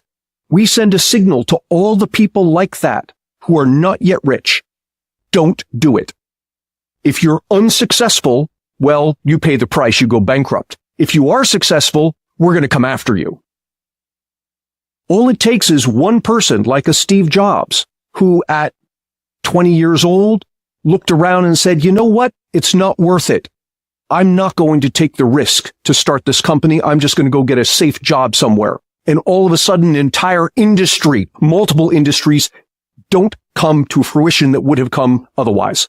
That's a really good point. It actually leads me into where I was going to go next with this. So she was saying that she wants to take the money that she's getting from the rich and invest it into the middle class. Now, I would say just don't take the money away from people in the first place and let them have their own money. But she's saying that the investment is going to spur economic growth from the middle class, that they're going to expand. But what you're basically saying is she's sending the signal to not become successful, because becoming successful is bad. So even if she invests it back into the middle class, she's not going to get the result that she's looking for. Well, but more than that, it's already invested in the middle class, right? Look at the people who work for Apple, the people who work for Tesla, the high-tech companies, right? Some of them are multi-billionaires and all of this, but the vast majority, by vast majority, I mean 90% of them, are middle-class people who have jobs because these entrepreneurs started these companies and created all of this. They've already invested in the middle class. What she's suggesting is that she should take this money that the rich people are already investing in the middle class, siphon it through the government, in the process taking a big chunk of it for themselves, and then doling out the rest to us. We, the middle class, will end up way worse off under that model than under the model we have now. So looking at the two people that could become president, there's some good stuff. A lot of it is not the best direction, I would say. I would agree with that. And people will argue that, well, what can we do? These are the two options that we have in front of us. And I think American voters make the same mistake election after election. We're told that we shouldn't waste our vote. And typically we're told that in terms of don't vote for the third party candidate. That's a waste of your vote. And let me tell you, the only votes that are wasted are those that are cast in states that are already solidly blue or solidly red. If your state is already, we understand it's a lock for the Democrats or it's a lock for the Republicans. It doesn't matter whether you're Democrat or Republican. Your vote doesn't matter. Your state's locked. There's only one way you could make it matter, and that's to vote for a third party candidate. Because the more votes, now the third party candidate is not going to win. Don't get me wrong. But the more votes the third party candidate gets, the greater the probability that in the next election cycle, that candidate will be on the stage with the other two. And next time we won't only have two options, we'll have three. Absolutely. And then if you look at it, it's either that or we have to wait till we're so bad off that we go the way of Argentina and we get a Javier Milei in there. But I wouldn't want our economy so bad that everybody feels they have no place left to turn. I'd rather be able to get the message out sooner. And I think the fact of the matter is our economy is good. We have problems in this country, but largely, not entirely, but largely, our problems aren't ours, as in yours and mine. They're the government's.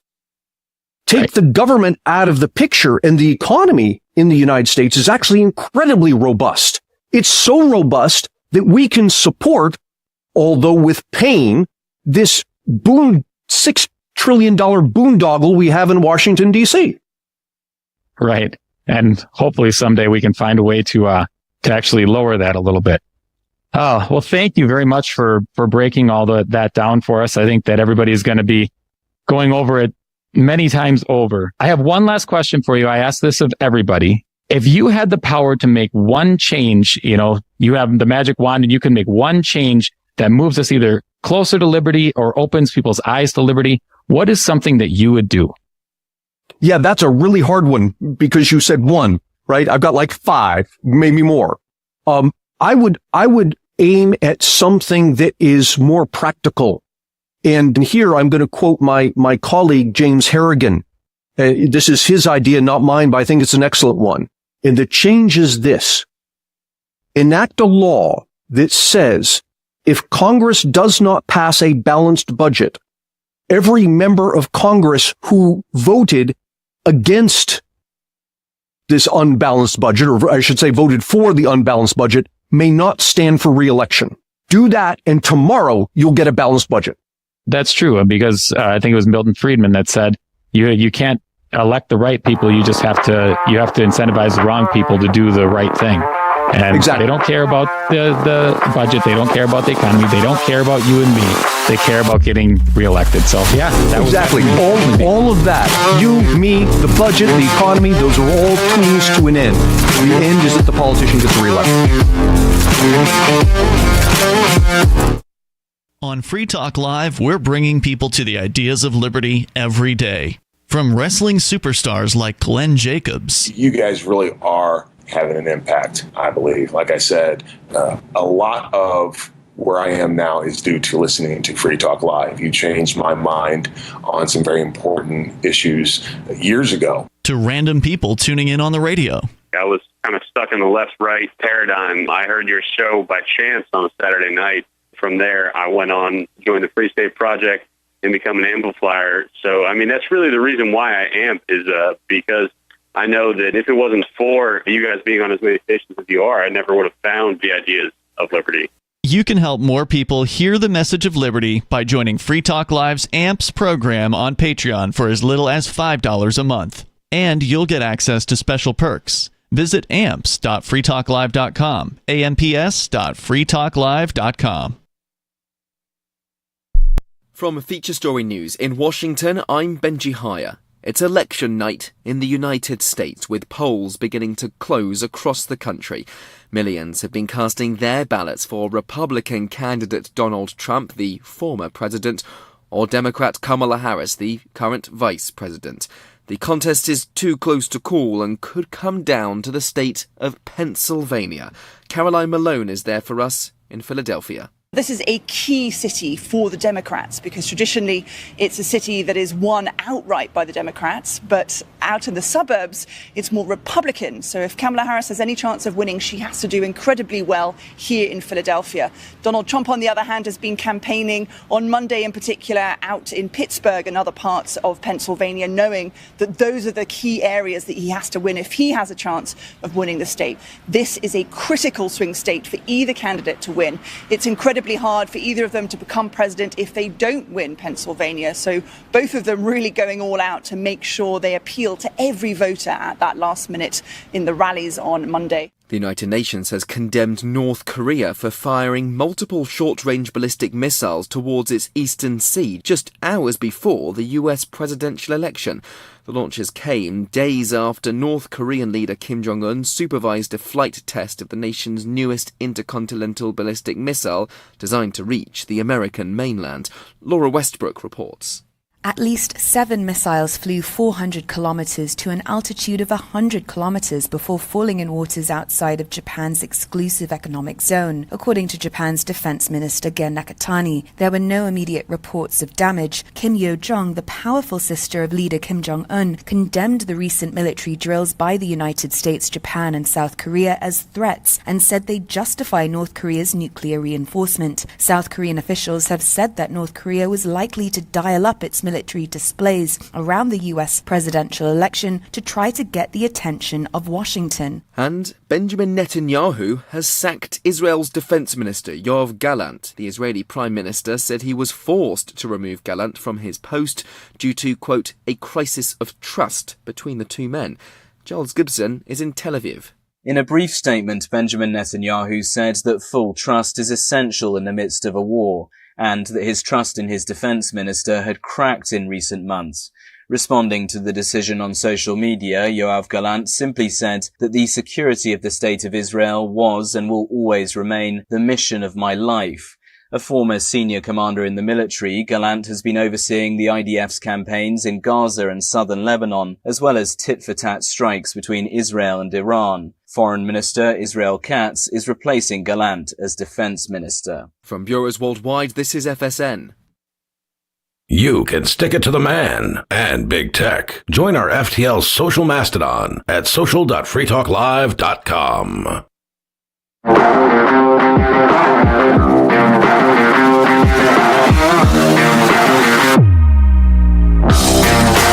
We're going to discuss three of them. Okay, the first one is one that you haven't heard a lot about recently, but it came up in the debate between Trump and Kamala. I haven't seen it a bunch, but this was parroted for years and years and years and years, like 6 or 7 years, where people were just saying this over and over again. And I can't do a show about lies and not mention the Fine People hoax, because this was a literal lie that just kept getting said over and over again. And she brought it up during the debate, the recent debate that happened between the two of them. And so let's listen to that debate moment. But this is not an isolated situation. Let's remember Charlottesville, where there was a mob of people carrying tiki torches, spewing anti-Semitic hate. And what did the president then at the time say? There were fine people on each side. Let's remember that when it came to the Proud Boys, a militia, the former president said, stand back and stand by. So for everyone watching who remembers what January 6th was, All right, so we got to find people on both sides. It's clearly been disproven several times. We've played the clip several times. You guys have already heard this a lot. And so, but we do have to hear this real quick. Supremacists. I've condemned neo-Nazis. I've condemned many different groups, but not all of those people were neo-Nazis. Believe me, not all of those people were white supremacists. And you had people, and I'm not talking about the neo-Nazis and the white nationalists, because they should be condemned totally. But you had many people in that group other than neo-Nazis and white nationalists, okay? This is the president. All right, so we know about that one. That when I'm thinking about these lies, I'm thinking we lost Charlie a few minutes ago. Well, he's gone. No, I'm here. Okay. I'm just letting you know. Yeah. That according to CNN, I've got 10 false claims about Kamala Harris in a single rally speech. What are they? From Trump. Give me something. Okay, here we go. Are you ready? Yeah, I'm ready. Harris and the retirement age. So discussing Social Security, Trump claimed of President Joe Biden and Harris, they're talking about, she's talking about lifting the retirement age. Apparently he said that at a rally. Okay. Harris and abortion. This actually is probably a real one. Trump said, quote, she wants abortions in the 8th and 9th month of pregnancy. That's fine with her, right up until birth. And even after birth, the execution of a baby. No, the afterbirth thing has, for instance, in Minnesota, if it's during an abortion, if the abortion goes wrong and the human being accidentally survives, then the law was whether or not you could kill the baby after it's accidentally born alive. A born alive act, I believe, is what they call that. And typically what would happen, say in an ER, a patient is on the table and they're about to die, the doctors have to save that patient. And instead, in some of these states, like what her vice presidential candidate supports and signed into law, you don't have to save that patient. Actually, you just go ahead and kill that patient, even if they are savable and they're no longer in the mother's body. And so there's a little more truth to that than what a lot of people think. When it comes, so when I brought in these lies, I wasn't really looking at policies that much. Like I just say currently there is no law that allows that. Which? The actual execution of a baby. And what about the born alive thing? Is that a thing that actually got passed in Minnesota? Yeah. Maybe I'm wrong about that. What else you got? Kamala even wants to pass laws to outlaw red meat to stop climate change. It's one of his claims. Yeah. He also claimed that his legal cases were headed up by her because she's a prosecutor. Another quote by him. That's not true. Another quote is that she was a border czar, but she never went to the border. It looks like she did go to the border in Texas in mid 2021. So it looks like she did go once. Okay. What about that? So someone in the group posted that. I am confused about that one because there was the famous clip that went around where the guy was like, you'd never gone to the border. Why didn't she say, yeah, I've gone to the border. I went there in 2021. What? Like, why wasn't that her response in that interview? I'm just saying I'm confused about that. If she went to it, we got this great clip of her being like, and I've never gone to Europe. What's your point? Why didn't she say, of course I went to the border.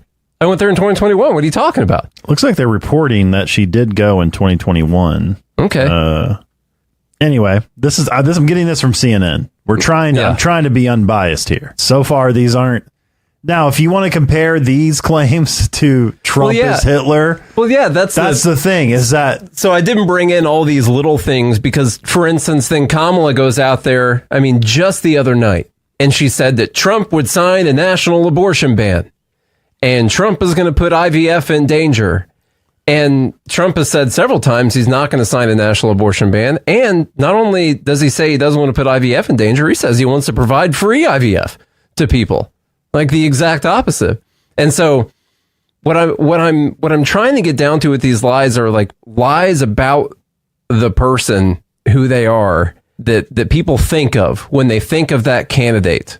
When a person on the left thinks about Donald Trump and a person on the right thinks about Kamala Harris, how much of their opinion of that person and how they would govern is based on things that are just lies put out there in the media. Now, maybe a lot of it's probably talk about a lot of these different policies and everything, and so that kind of forms their opinion.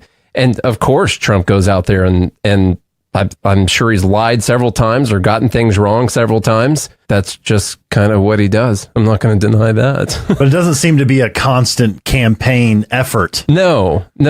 Like the fine people thing that we heard, there's this other one that I hear all the time.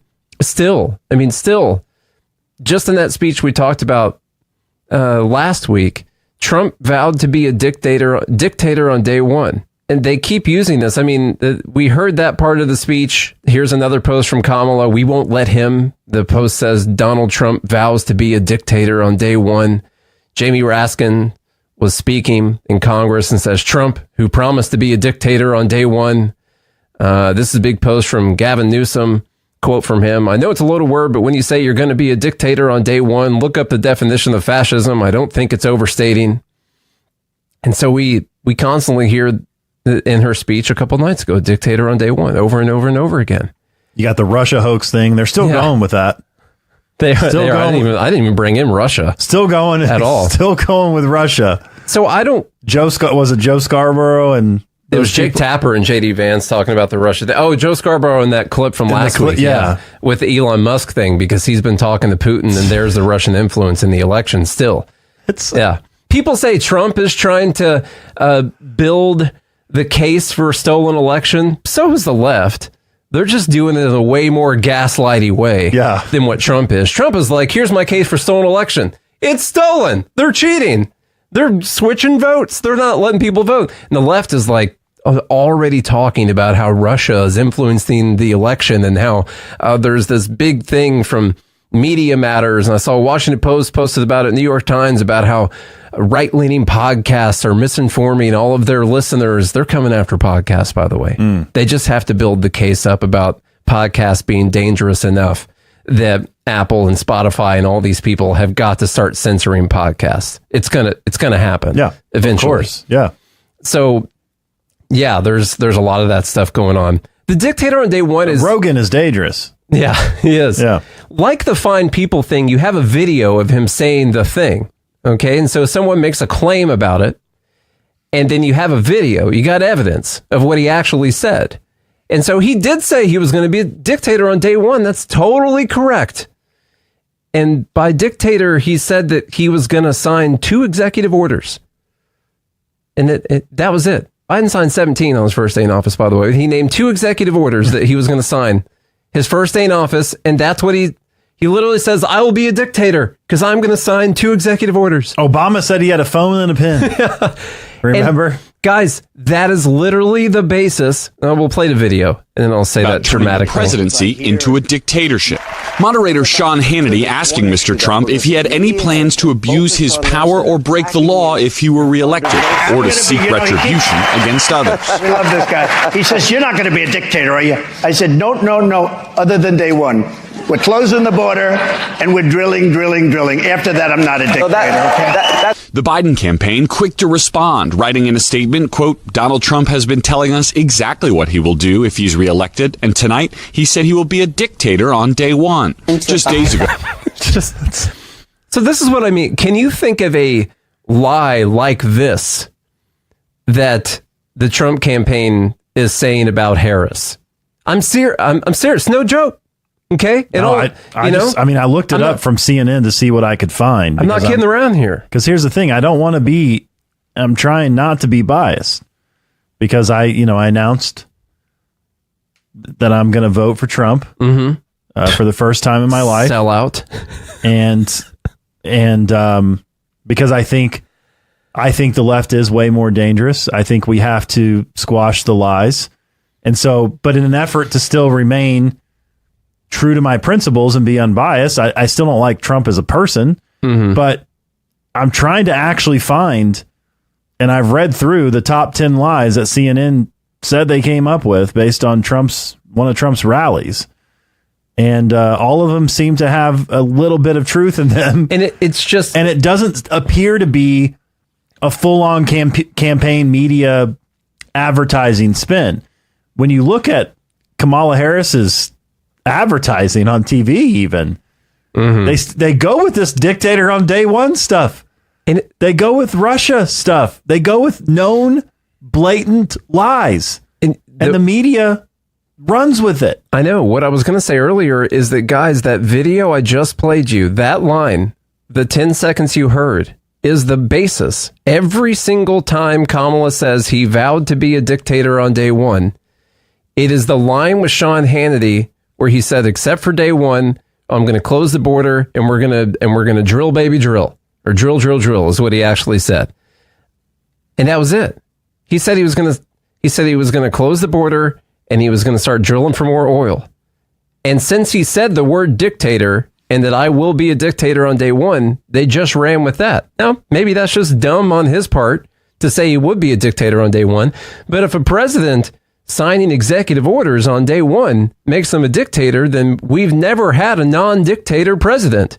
Every single one of them. Like I said, Biden signed the 17 executive orders on his first day. I don't have the numbers for Trump and Obama and Bush and all of them, but there's been a lot of executive orders. One thing that's bothered me so much about this really is the gaslighting. And I think it's why I get so mad that a lot of libertarians, used to be libertarians, people like Josh, have bought into this idea of fascist and dictator and all that, is that we are all supposed to know that basically all these people are fascists. Basically, all of them are authoritarians. They all want to use your stolen money, and they're all going to drop bombs on people overseas without Congress voting for us to go to war. Every single one of them. They're all asking the military to do things that are unconstitutional. They're all violating their oath every single day. And for some reason, for them to all of a sudden come out and be like, oh, Trump is going to be a fascist dictator, authoritarian, who's going to violate the Constitution and all that. There's some bias there happening. Because what you're telling me is that that's not what is always happening. And that's not what Kamala's going to do, too. My God. Someone who says they're a libertarian supporting someone who says they want to, who's going to ban assault weapons if they get the chance. The White House just posted ban assault weapons yesterday. You know, Kamala's the vice president right now. Now, maybe that was Joe Biden's people trying to screw Kamala up again. I'm not sure. That's very possible. So there's one more thing. This enemy within thing has happened. A lot of people bringing this up, that Trump said that the people who don't support him, this is the line, and this is one of Lacey and I's really good friends who's on the left, actually brought this up to Lacey when she was hanging out with her. He just said he was going to use the military on the people who don't support him because they're all his enemies. I mean, people actually believe that that's what he said he was going to do.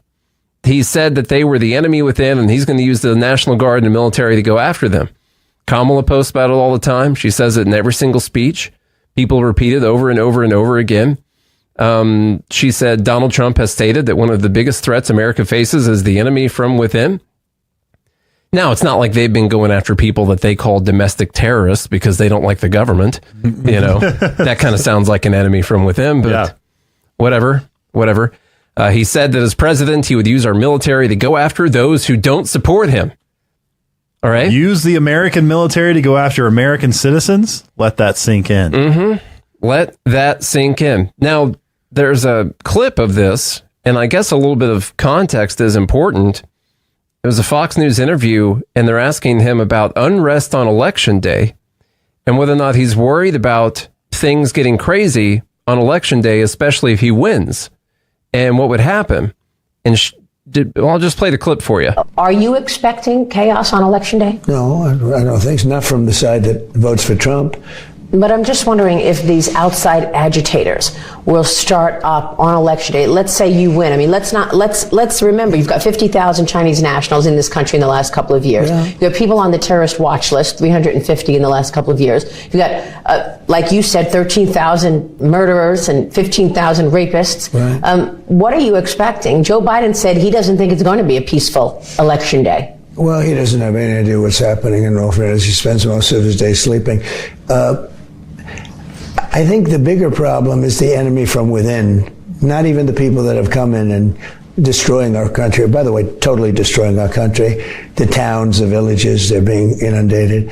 But I don't think they're the problem in terms of election day. I think the bigger problem are the people from within. We have some very bad people. We have some sick people, radical left lunatics. And I think they're and it should be very easily handled by, if necessary, by National Guard, or if really necessary, by the military, because they can't let that happen. So that's Trump saying that he's going to use the military against people who don't support him for president. That's what he said. That's what it sounded like. Isn't that what you heard? God because bless. She says this every single time she talks in public. Every single time. And I'm just telling you. Pure manipulation. I can't find lies like this from Trump about Kamala. Okay? I just can't. Show them to me, please. Tag us on X, Good AM Liberty. Send me an email, Nate, goodmorningliberty.us, Charlie, goodmorningliberty.us. I just want to know what they are because I can't find them. And these are things that stick in people's brains. Like, I tried to narrow it down to a few things. And when my wife and I have friends that bring up this idea to them, where they say, he said he's going to use the military against people who don't support him. All right. That means it's made it into the minds of a lot of people in America. It just is getting repeated over and over again. The fine people thing, they were so brazen about it, they brought it up in debates this year of our Lord 2024. They brought this up after it had already been debunked, and they still did it. You know how many people really, really believe that he said that Nazis were fine people? I mean, honestly, how many people do you think believe that he said that Nazis were fine people? Millions? This is why that, term we can't say exists. That mass term. We're not allowed to say on YouTube. But like one of the two videos that was actually the only video we had that just got straight up removed from YouTube because of the content of the video. It wasn't a copyright violation, wasn't anything like that. Like, they removed our YouTube video because we talked about when large groups of people come together and they all believe a certain specific thing that's not true, psychotically. You know what I mean? Yeah. I can't say what it is. Can't say what the thing is. Apparently, it's so dangerous. Yeah. It's such a dangerous thing. And to me, okay, and this is why I'm voting for Trump. I mean, this literally puts together, when you think throughout history, when those types of things have happened, when you've had large groups of people believe lies, right? You think about the revolution in the Soviet Union. You think about Nazi Germany. You think about where the media and people were able to make you believe something that led to complete disaster. Mm-hmm. And that's what the left is doing. And I think we have to learn from what happened in history and stand up to the blatant lies. And my thing is like, you should be able to easily defeat Trump on the truth. Yeah. Why lie about it? It makes the motivation of everything that you're doing completely dangerous. Yeah. Makes it seem very suspect too if you just have to use lies like that. And listen, both sides lie about things all the time. They do. Especially if you wanted to break this episode down to policies, which we tried not to do in this episode, we could find 20, 30 different ways that both of these candidates are lying about the other candidate. I released an interview with an economist this morning. I said, you as an economist, don't tell me who you're going to vote for, but someone who only cares about economics, do they have a clear choice in this election? And she said, no, absolutely not. If you care about economics, you know that both of these people's policies suck really bad, and there's no way that you can make a choice based on their economic policies. They're both terrible. And what about Chase? And we weren't talking about Chase. Did you ask her? I never thought about bringing up Chase, actually. Did you ask her if there was a third choice? By the way, I hope it goes. I mentioned the other day when I said I was voting for Trump that Chase wasn't going to get less than 1%. That is really because of some of these polls I've seen. I mean, they do throw Chase's name in some of these polls. Atlas Intel. Now, remember, they're probably not polling a lot of libertarians. I don't know if that's a group that they go out and they poll. It's certainly not in the category where they say this is how many people we polled. Like in this Atlas Intel poll, which was the most accurate poll in 2020, Oliver's at 0.2%. Now, Trump's up 3. Yeah, Trump's up 3 in that Trump's one. up 3 points now. He's up more when they include the third-party candidates. Jill Stein ends up getting 1% of that vote. So they have him up 3. And this TIPP Tip Insights was the one of 2 pollsters to predict that Trump was going to win the election in 2016. Out of all the pollsters, there were 2 of them who showed Trump leading in the polls before Election Day. TIPP was one of them. And right now they have the 2 of them dead even, 48-48. That's the popular vote, though, right? That's the popular vote, yeah. I haven't gone in to see what they say about the state level stuff yet, but they've got them dead even. This election can truly go either way. I still kind of think it's going to be a landslide in either direction. With all the polls being this even, they're all missing something. Now, if I were a pollster, I think that I would try to make it as even as possible the whole time. Mm-hmm. Just build suspense, baby. Yeah. Come on. We don't know what's going to happen. We're counting all these surveys and, give one person a slight edge, another person a slight edge, mix it back and forth. Mm-hmm. That would keep pollsters relevant. Yeah. For as long as possible. Councilman Yep was saying, I don't care if Kamala lies about Trump. Both sides are lying to us about fixing America. That is completely true. Their ideas they're not good. They're not real good, in my opinion. I do think, as far as a libertarian is concerned, Trump has some more libertarian things that have been said and suggested, with Elon Musk saying we can cut $2 trillion out of the budget, which I think is ridiculous. It needs to be 2.2 trillion. So we go back down to 2019 spending levels. Think about that. People on the left are freaking out. People on the news have been asking, like, how do you suppose we're going to reduce our budget by $2 trillion? They're literally talking about going to 5 years ago, February of 2020 spending levels. And it's like, it's the end of the world.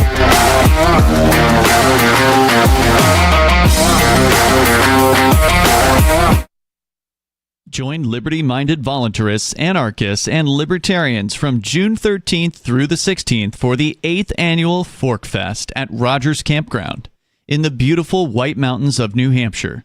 Fork Fest is a fork of the Porcupine Freedom Festival, which has sold out in recent years. Fork Fest happens the weekend before the Porcupine Freedom Festival. Fork Fest is decentralized, which means that there's no ticket cost and no one is in charge.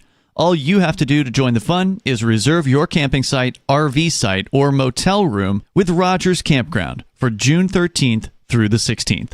You can find out more at the unofficial website, forkfest.party. You can also connect with other attendees on the Forkfest Telegram and Matrix chat rooms, as well as the Forkfest Forum. You can find links to those at forkfest.party. We hope to see you there June 13th through the 16th. forkfest.party. Looking for a great real estate investment? Consider New Hampshire, which is ground zero for the Liberty Movement. Your first call should be to Mark Worden from Porcupine Real Estate. He's more than just a real estate agent. He's your New Hampshire concierge. Where are the best places to live? Do you want farm, city, the burbs, or forest? Do you want a duplex or multifamily building so that renters pay your mortgage? There are homes in all price ranges in New Hampshire, and Mark can help with financing too. Invest in liberty and property. Mark Worden can help. PorcupineRealEstate.com. There are lots of ways to listen to Free Talk Live. Our podcast has been around since podcasts began, and now the FTL feed is loaded with content besides our full show archives. Did you know that we make it easy for you to customize your podcast subscriptions? We have different feeds, one that includes only our full shows, one with just the Daily Digest, and our main feed that includes everything. You decide what you listen to. It's quick and easy to customize your feeds at feeds.freetalklive.com. That's feeds.freetalklive.com. The latest episode of Free Talk Live continues with Hour 3 up next after the news here at listen.freetalklive.com. From Feature Story News in Washington, I'm Benji Hire. It's election night in the United States, with polls beginning to close across the country. Millions have been casting their ballots for Republican candidate Donald Trump, the former president, or Democrat Kamala Harris, the current vice president. The contest is too close to call and could come down to the state of Pennsylvania. Caroline Malone is there for us in Philadelphia. This is a key city for the Democrats because traditionally it's a city that is won outright by the Democrats, but out in the suburbs it's more Republican. So if Kamala Harris has any chance of winning, she has to do incredibly well here in Philadelphia. Donald Trump, on the other hand, has been campaigning on Monday in particular out in Pittsburgh and other parts of Pennsylvania, knowing that those are the key areas that he has to win if he has a chance of winning the state. This is a critical swing state for either candidate to win.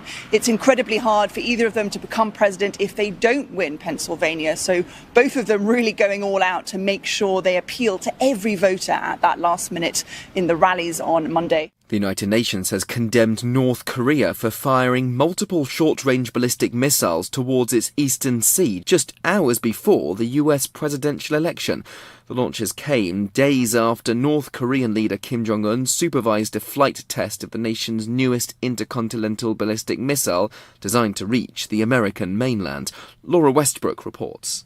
At least 7 missiles flew 400 kilometers to an altitude of 100 kilometers before falling in waters outside of Japan's exclusive economic zone, according to Japan's defense minister Gen Nakatani. There were no immediate reports of damage. Kim Yo-jong, the powerful sister of leader Kim Jong-un, condemned the recent military drills by the United States, Japan, and South Korea as threats and said they justify North Korea's nuclear reinforcement. South Korean officials have said that North Korea was likely to dial up its military displays around the US presidential election to try to get the attention of Washington. And Benjamin Netanyahu has sacked Israel's defense minister, Yoav Gallant. The Israeli prime minister said he was forced to remove Gallant from his post due to, quote, a crisis of trust between the two men.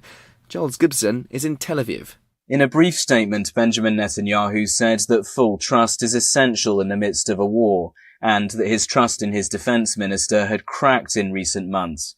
Responding to the decision on social media, Yoav Gallant simply said that the security of the state of Israel was and will always remain the mission of my life. A former senior commander in the military, Gallant has been overseeing the IDF's campaigns in Gaza and southern Lebanon, as well as tit-for-tat strikes between Israel and Iran. Foreign Minister Israel Katz is replacing Gallant as defense minister. From bureaus worldwide, this is FSN. With FSN Spotlight, I'm Simon Marks. As America's election wraps up, will the gender gap in support between Kamala Harris and Donald Trump prove to be decisive? More women say they are determined to vote for Harris than men are for Trump, and in early voting, women have participated in greater numbers than men, fueled, the Democrats believe, by a desire to protect abortion rights in America. Michael Yaki is a former senior advisor to Nancy Pelosi. Well, I think you're going to be seeing it, especially in the areas where there's a state referendum on it. There's one in Florida. There's one in Arizona. There's one in Montana. You know, Kamala Harris did a little drop-by in Florida not too long ago.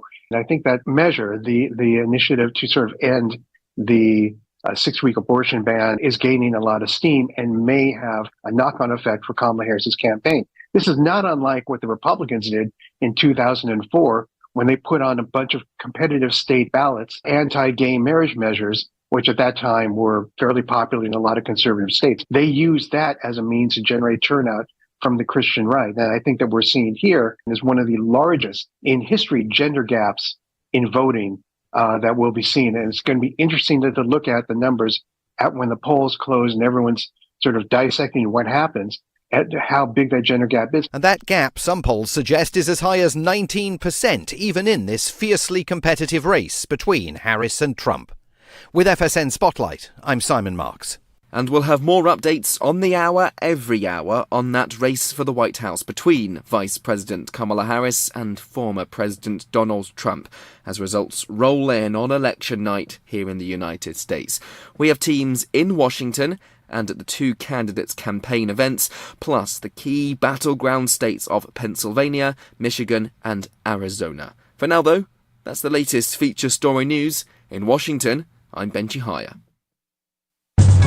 It's The Onion Radio News. A new crispy snack cracker will ease the crushing pain of modern life. The dull, all-consuming ache of present-day existence will be slightly alleviated when Nabisco's breakthrough TC McCrispy's line of crackers arrives today. Available in regular, Garden Ranch, and Zesty Cheddar, the new crackers will flood consumers' bodies with fat, salt, and starch to produce a pleasing sensation of warmth and nourishment, momentarily freeing them from a relentless, crushing sense of profound grief. Mel Krychek is Nabisco's Director of Corporate Communications. Our tasty new snack cracker will, if only for a few lovely moments, significantly lessen the hideously bleak and empty torment of modern life that festers in every solitary soul. Nabisco expects most despair-riddled consumers to eat an entire box in one sitting.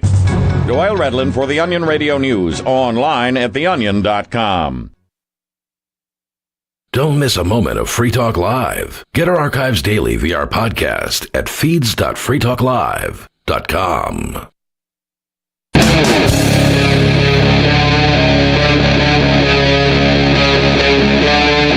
Free Talk Live. What's up, all of our liberty-loving friends? It's Liberty at Night with Nate and Charlie. We are starting Dumb Bleep of the Week. Keep in mind, this was recorded a few days ago, and you might be waiting for election results right now like we all are, but this is from a couple days ago, and I'm going to discuss going to vote and all that, and make sure you follow Good Morning Liberty on your favorite podcast app. I went to vote last night, okay, and there's early voting going on, and as I was driving to vote, I got this sick, gross feeling in my stomach about how I just can't do this. Uh-oh. I just can't. And you felt like you were going to cheat on your wife? It's basically what it felt like. Yeah. Like you were on your way to do it. And you're like, I can't do this. I'm not, I still have the plan. I don't care how hot he is. It's exactly what it was. I can't do it. I still have the plan that I'm going to vote for Trump, but I do have issues with voting for a lot of things that I'm going to disagree with, and putting my name behind that. I ended up not voting last night because the feeling just came over me so strong. But anyhow, that's where I am right now. And then this morning, I was reminded of what pushed me over the edge to say I was going to vote for Trump. Didn't take long. And if I keep that feeling in my heart, then I could do it right then. Like if there was a ballot in front of me, if I keep this feeling that I have right now, it's sort of like in Hook or in Peter Pan, we've got to keep the happy thoughts.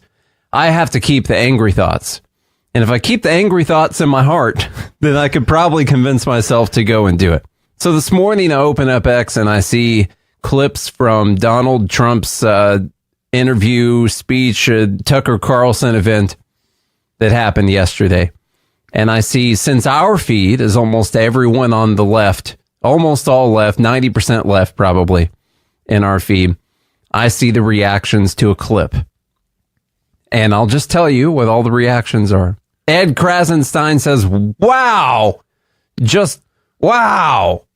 Trump really told Tucker Carlson that former Republican Congresswoman Liz Cheney should be shot with a rifle.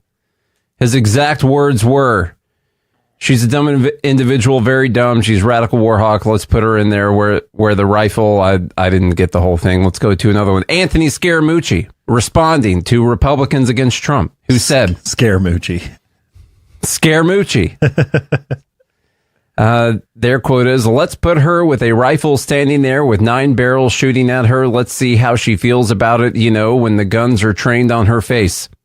They said Trump should be taken into custody. He's a convicted felon and just violated the conditions of his bail agreement by threatening someone's life. He needs to be sent away. God. Tristan Snell says Trump fantasizing about a death squad taking out the most prominent female Republican, Liz Cheney. And he wants Republican women to vote for him. Question mark, exclamation point, question mark. Liz Cheney, to get her full thoughts here, this is how dictators destroy free nations. They threaten those who speak against them with death. We cannot entrust our country and our freedom to a petty, vindictive, cruel, unstable man who wants to be a tyrant. Josh Eckel. Oh, God. Says, apparently military tribunals for his enemies aren't enough. Trump is now publicly fantasizing about putting Liz Cheney in front of a firing squad. Vote. Okay, I'm going to do it. I'm going to vote for Trump. Okay, I just there we go. I got the feeling back. I got it back Josh. right there. Thanks, Josh, for telling Nate to go vote. He said vote. God. I'll freak out again when I go to do it. I'll tell you what, it's going to be tough. It's going to be a really, really tough thing to do. So why don't you stand for something? Yeah, quit going back and forth. Let's just say what you want, and who cares what people think? A lot of people. Yeah. Let's watch the actual clip. I made this morning, and so let's watch the comparison side by side. The top is a post by Kamala HQ, one of the biggest purveyors of misinformation in the entire world, putting out an 11-second clip of this exchange, and then at the bottom, perhaps just a little bit more context for the conversation. Let's put her with a rifle standing there with 9 barrels shooting at her, okay? Let's see how she feels about it. You know, when the guns are trained on her face. She's a radical war hawk. Let's put her with a rifle standing there with 9 barrels shooting at her, okay? Let's see how she feels about it. You know, when the guns are trained on her face. You know, they're all war hawks when they're sitting in Washington in a nice building saying, oh, gee, let's send 10,000 troops right into the mouth of the enemy. But she's a stupid person. And I'd have meetings with a lot of people, and she always wanted to go to war with people.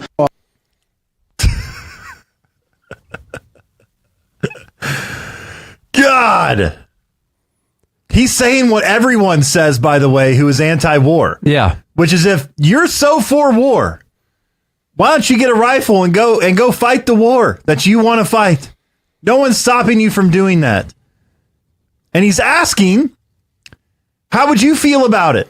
How are you going to feel about this war when you got a rifle standing in the trenches or behind barricades or whatever, going door to door with rifles pointed at your face? How are you going to feel about going to this war when that's the situation that you're in? Yeah. He even mentions it's nice when they're sitting in their office in DC, sending 10,000 troops into the mouth of the enemy. It's real easy for you to make those decisions. It's not you or your family that's going to die for your stupid decisions. This one is, and apparently anti-war former libertarian Josh Eckel thinks that that's not a good thing to say. He's crossed the boundary. Thing Ron Paul used to say. I know he's crossed the boundary into being against Trump or hating Trump into just being a flat out liar. That's all Josh is. It's very simple. First off, he knows he's been around libertarians for a long time because he used to be one. And he knows the argument that, you've never signed up to fight a war before. Must be really easy for you to always send people into war. He knows what argument Trump is making.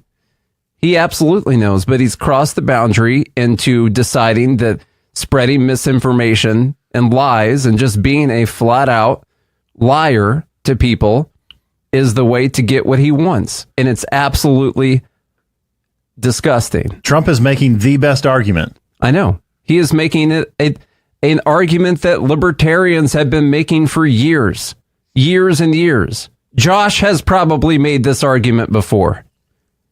So if there's anyone in that list of people we read through, if I could have been any more disappointed with Josh, which is I thought was impossible, but I guess it is possible. I'm stunned that someone who spent that much time around libertarians can be this okay with just being an all-out liar to get what they want. It's absolutely disgusting. Josh is absolutely disgusting. He is. Yeah. It's along the same lines as what Sam Harris said back in 2016. Is like, yeah, we lied on purpose to keep Trump out of office. Like if the goal of lying was to keep Trump out of office, then it's worth it. Mm-hmm. Even though he wrote a book saying you should tell the truth. Yeah, he wrote a whole book saying you should always tell the truth, unless it's to keep Trump out of office, and then it's so important we must do everything. Manipulate, gaslight, lie right to your face, control the media, everything we can possibly do to keep this particular person out of office, because that's democracy. Yeah. Because we're the champion of democracy. And we must convict this person, put him in prison, lie about him, manipulate, gaslight, everything we can possibly do to save democracy. That's the ultimate goal. We got to move on because we have to go. We got a lot of dumbs, but I think you guys get the idea. Wow. Everything else is going to seem just really normal after this. By the way, we're going to go to a clip of Bill Maher from last weekend talking about the Elon Musk $1 million giveaway. And he's talking about basically buying people's votes. And at one point, potentially says we should throw Elon in jail. This is a bad Bill Maher clip. We typically play good Bill Maher clips. We'll so play the some of other this. really scary thing that's going on now is apparently By the way, as an update on this, they did sue Elon Musk, Pennsylvania. I think like Philadelphia did, or a city did. And he essentially went to the federal courts. It happened real quick. They were like, you can keep doing it. It's fine. So he's gonna keep doing it. Yeah.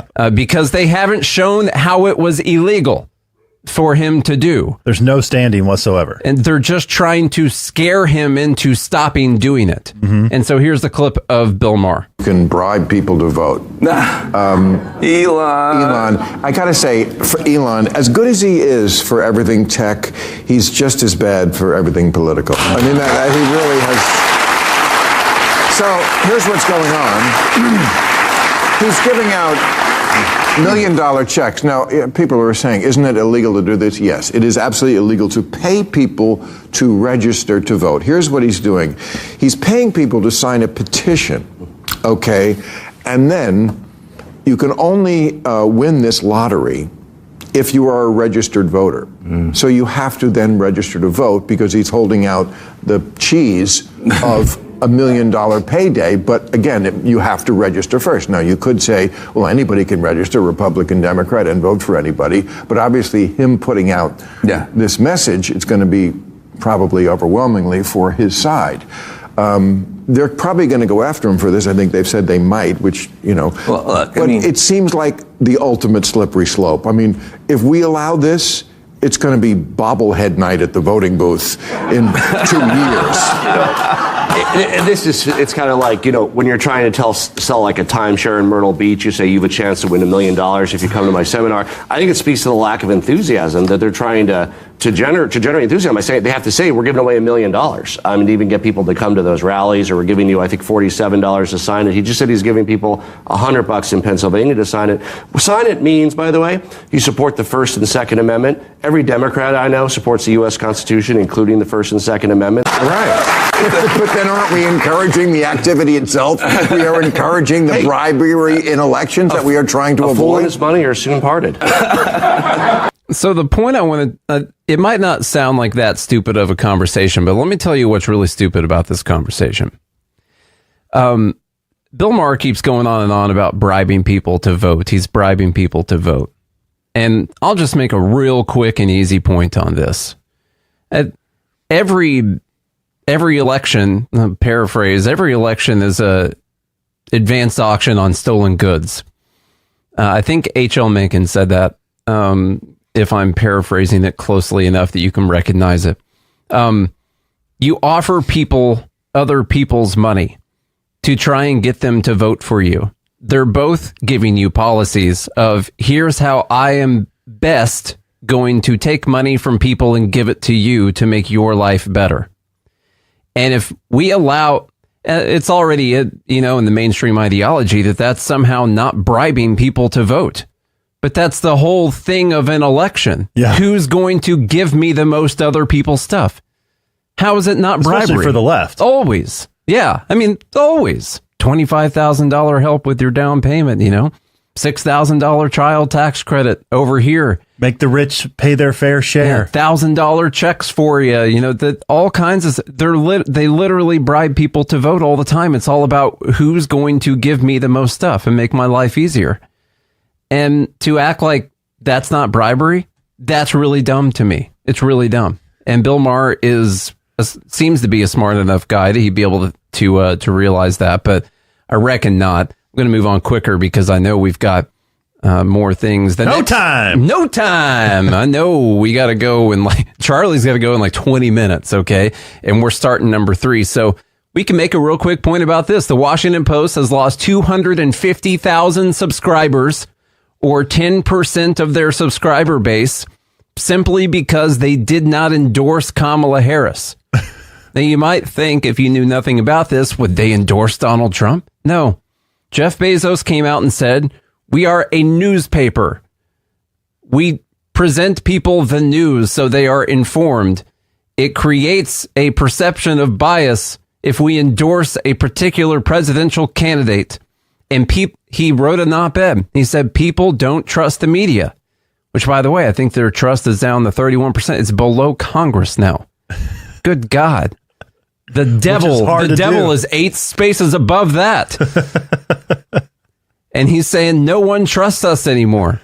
And I don't know if so many crazy things have happened since this happened, but there was a big freak out for a day over this. People posting screenshots of canceling their WAPO subscription and all that. I've been meaning to cancel ours for a bit, but I, specifically didn't cancel it during that time period because I don't want them to get confused about why I'm canceling, No, it's pretty, you get an introductory rate with them. Now, clearly the WAPO is, clearly biased. Oh, super. Big right-wing organization over there. Always has been. Everyone knows that. And that is there's a couple ridiculous parts of this. One, this has been going on for a while. Newspapers endorse candidates. That's dumb. I've never really paid attention to it before. Why the heck would an organization that's trying to bring people the news endorse a presidential candidate? And you're supposed to be, as a journalist, unbiased. Yeah, you're just supposed to seek the truth. Do journalism. Here's a true thing happening about this thing. There's not supposed to be any politics behind it for you personally at all. But basically, all journalism has turned into editorializing everything, giving your own opinions on everything. And so that's ridiculous. And I think Jeff Bezos realizes that. The other thing is, what do people want? It's not like the Washington Post is almost all left wing. 99.9% of the things that they write are positive towards the left or negative towards people on the right. I mean, their tagline is "Democracy dies in darkness," which they started after Trump won the election in 2016. But just imagine this. That is true. And simply because they didn't get this one little virtue signal, this one little thing of saying, we endorse this person, they'll employ hundreds of people and write thousands of articles trying to destroy Donald Trump and prop up the left and the deep state and everything all the time. But if they just don't do this one little virtue signal thing and say that they endorse Kamala Harris, which is meaningless, no one cares at all. Seriously, is that going to make up anyone's mind? Well, WAPO endorsed her, so I guess that means I can go vote, Yeah. No one's going to do that. They know that. And everyone who canceled knows that. Everyone who wants them to endorse it knows it. Yeah. It's ridiculous. I don't get it. I don't. That's the left for you. There's no getting it. How about another? But here's the thing. Jeff Bezos is a billionaire who deserves to have all his money taken from him. So. What's actually kind of funny is that he's going to be fine because he has tons of money. And the WAPO is just going to end up having to fire a bunch of their crazy left-wing journalists that no one reads because everyone's canceling their subscriptions. Bezos is going to be fine. They're going to fire those people and have more people, pick up more articles from people on the right, probably, that just want to get their stuff published. So it's actually going to be pretty funny. Here's from last weekend. By the way, this is what we talk about. I mean, they're gonna destroy themselves. They will. Yeah, they will. That's good. That's a white pill on Dumb Bleep. Wow. That is. Look at that. Hardly ever happens. Wow. Last weekend, Jake Tapper from CNN told JD Vance that they didn't push the Russiagate hoax. He says people who watch your network would come away thinking that Trump was a Russian agent. He's like, no, what you're saying is false. Okay, so let's hear that. Ask yourself a basic question about network integrity. You guys talked about the Russia hoax nonstop. The FBI was investigating it. The FBI was investigating it, and so we recovered them. And so you took the words of unnamed FBI agents and put them on your network as if they were the gospel truth. You did it again and again. A viewer of your network would have believed that Donald Trump and Vladimir Putin conspired in 2016. No. That was totally and preposterously false. No. Well, that's what you just said is why. false. We covered an FBI investigation. I don't know why you want to talk about the FBI investigation. You covered it in a way that gave credence to anonymous sources' accusations. You did it yourself. Your network did it, Jake. But again... No, we didn't. And we are at the point where... I think I said this on a day that you weren't here, but there are hundreds and thousands of hours of recorded time on CNN of them talking about this over years and years. And we're at the point where they can just say, no, we didn't do that. Nope. What are you talking about? I didn't do that. It doesn't even matter if you show them the receipts. Did you watch JD Vance's interview on Rogan? Not yet. No. It was good. It was good. He cursed a lot, which is just always weird hearing a politician say the F word on an interview. I did see where he was like, he thought Hunter Biden would be a cool guy to hang out with. I don't know if he was trying to make a joke or what. Yeah, it was it was a good interview. He's pretty good at being a normal dude, which is why I think they immediately attacked him as weird, because he is the least weird person out of all four Just of them. A regular, everyday, normal guy? Yeah, he just seems like a normal guy that you could probably hang out with and have a good time with. Just a regular, everyday, normal mother. So, anyhow, let's move on to... That was number 4. Number 5 is Destiny. Oh, this guy. Destiny. Now, this one actually is just more funny. He's making a dumb argument and he gets caught at the end. You have to watch it. You need to be fully engaged with this clip because it's hilarious. Okay. It's hilarious. And then we have another Destiny Is this a clip, debate? After that. Yeah, he's in the debate. They're talking about taxpayer money being used for immigrants or something like that. It's 54 seconds long. You have to watch the last second of the video and be ready for it. It's so funny. Kamala Harris said she wanted to do a $15,000 first-time home buyer credit to people that were buying homes for the first time. Donald Trump said he wanted for illegal immigrants. I'm so curious. How do you think these tax credits work? You do realize that they give money to illegal immigrants to buy houses? An illegal immigrant definitionally doesn't file taxes because they don't have social security numbers. They don't get money back from the government. So how would an illegal immigrant qualify for a tax credit? This doesn't make any sense. It's like the hurricane I agree. machines. It doesn't make any sense. This is the Democrat policy. I completely agree. It doesn't make any sense at all. So Where are these lazy people that are coming over and not working and not getting jobs, getting the money for homes? The U.S. government. They pay them for the homes too? Then why even give them the tax credit? Why not just give them the homes outright? Actually, they do. Who pays for the hotels that they're staying at in New York City, in Chicago? Well, who's paying for those hotels? I imagine there's probably federal money allocated to people. And where does the federal government get its money? From the, Gotcha! Kamala Harris said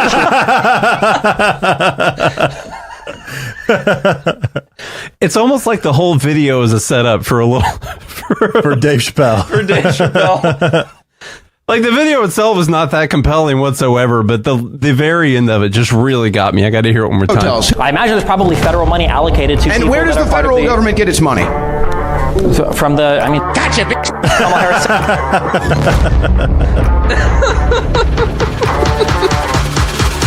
Whoever did that, good job. Yeah. Good job to that person. That is from 1776 is the name of that page. So good job on that one. More Dumb Bleep of the week coming right up. Make sure you follow Good Morning Liberty on your favorite podcast app. Right now we're called Liberty at Night, but every single other day of the week we're called Good Morning Liberty 1401 episodes strong. So you got a lot to catch up on. We have some good news. The indictments against Ross Ulbricht in the District of Maryland were dismissed with prejudice, meaning they can never be refiled. This is especially good because those indictments contain the only charge ever made that Ross engaged in murder for hire. This was a serious allegation that Ross Ulbricht denies. It was never prosecuted or ruled on by a jury, but was trumpeted by the federal government and the media as if it were proven fact. The Maryland court held these indictments for almost 5 years, poisoning Ross's case and leaving him under a cloud of unproven allegations. As explained in Ross's appeal to the Supreme Court, the fact that the judge used these allegations to give Ross a draconian sentence of double life without parole violated his Sixth Amendment right to a jury trial. Judges are required to issue sentences based on convictions decided by a jury, not unproven allegations never even charged at trial. Although this is a positive development, the dropped indictment will not set Ross free. Now, a presidential pardon is Ross's only hope of freedom. Sign the petition at freeross.org. freeross.org. From Feature Story News in Washington, I'm Benji Hire. It's election night in the United States, with polls beginning to close across the country. Millions have been casting their ballots for Republican candidate Donald Trump, the former president, or Democrat Kamala Harris, the current vice president. The contest is too close to call and could come down to the state of Pennsylvania. Caroline Malone is there for us in Philadelphia. This is a key city for the Democrats because traditionally it's a city that is won outright by the Democrats, but out in the suburbs it's more Republican. So if Kamala Harris has any chance of winning, she has to do incredibly well here in Philadelphia. Donald Trump, on the other hand, has been campaigning on Monday in particular out in Pittsburgh and other parts of Pennsylvania, knowing that those are the key areas that he has to win if he has a chance of winning the state. This is a critical swing state for either candidate to win. It's incredibly hard for either of them to become president if they don't win Pennsylvania. So both of them really going all out to make sure they appeal to every voter at that last minute in the rallies on Monday. The United Nations has condemned North Korea for firing multiple short-range ballistic missiles towards its eastern sea just hours before the US presidential election. The launches came days after North Korean leader Kim Jong-un supervised a flight test of the nation's newest intercontinental ballistic missile designed to reach the American mainland. Laura Westbrook reports.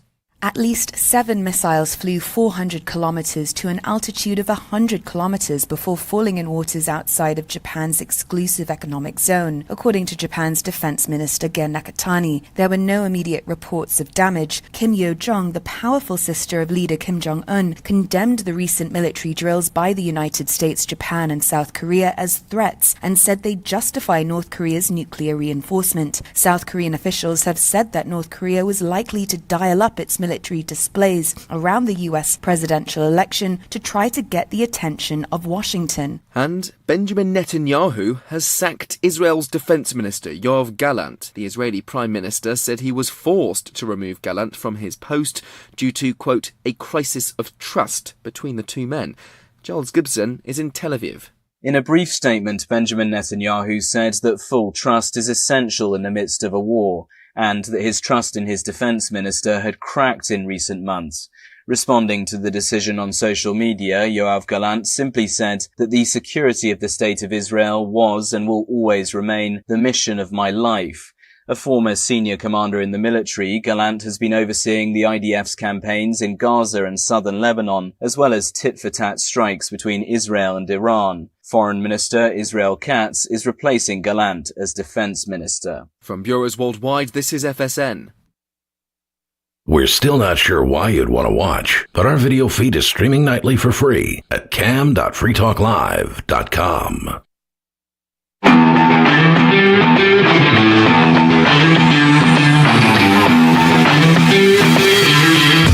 What's up, all of our liberty-loving friends? It's Liberty at Night with Nate and Charlie on the Free Talk Live Network. Make sure you listen to our daily podcast, Good Morning Liberty, on your favorite podcast app. We are in the middle of Dumb Bleep of the Week. Right now, we're going to see who wins coming up soon. Let's move on to... You guys think that because we both stated we were going to vote for Trump, that we won't make fun of Trump and the couple stupid things that he did? Well, wrong. Let me see if I kept the clips, though. See if I can find them. Where are they, you think? Oh, it just says Trump. Erased. There we go. It's in one of those tab groups I have. Well, here's a clip of Donald Trump, who has earned the vote of many libertarians this year, saying that you should go to jail for a year if you burn the American flag. You know that this isn't libertarian. That one that you buy at Walmart for $8 that says "Made in China" on the back of it. Yeah, yeah. If you burn that piece of cloth that you purchased with your own money, you could go to jail for a year. And as long as the Speaker of the House of Representatives is here, I would like to put forward a bill, because I watched 2 months ago as some very bad people, radical left people, by the way, nothing happened to them, in Washington, D.C., burned our American flags. They were burning flags. And I would like to suggest that we put in a bill: if you burn the American flag, 1 year in jail. Straight to jail. 1 year. Now, I understand why he's doing this. Military support. And a lot of conservatives think this way. But it's still stupid. It's stupid. Freedom of speech is freedom of speech. Yeah, I don't care if the crowd likes it or not. That is... You said military support, and my God, I hope not. I hope that people who signed up to protect and defend the Constitution aren't like, yeah, and we should put U.S. citizens in jail for a year if they burn the flag. How many of them were angry about Colin Kaepernick taking a knee during the national anthem? Oh, and they say, well, like, that's disrespectful to our troops and stuff like that. Yeah. Yeah. I didn't care about him taking a knee. I cared about... Conservatives think the same way about burning the flag. They think it should be a crime. Guys, free speech is free speech. Because they think you hate the country if you burn the flag. Who cares? How much hate did we get when our first logo was an upside down flag? We did get a lot of people that messaged. You remember that? Yeah. A lot of people do it now, but our very first few logos had an upside down flag. And I plan on posting one the day after the election. And so San Francisco, California is calling me. I'm getting a call from the United States right now. We both got a call at the same time? Yeah. Wow. Yeah. You're getting a call from the government. I'm getting called. Someone wants me to pick up their poop, I guess, from San Francisco street. So guys, this is really dumb. Don't support this. If you're someone on the right who's like, yeah, I love America. One of the really good things about America is free speech.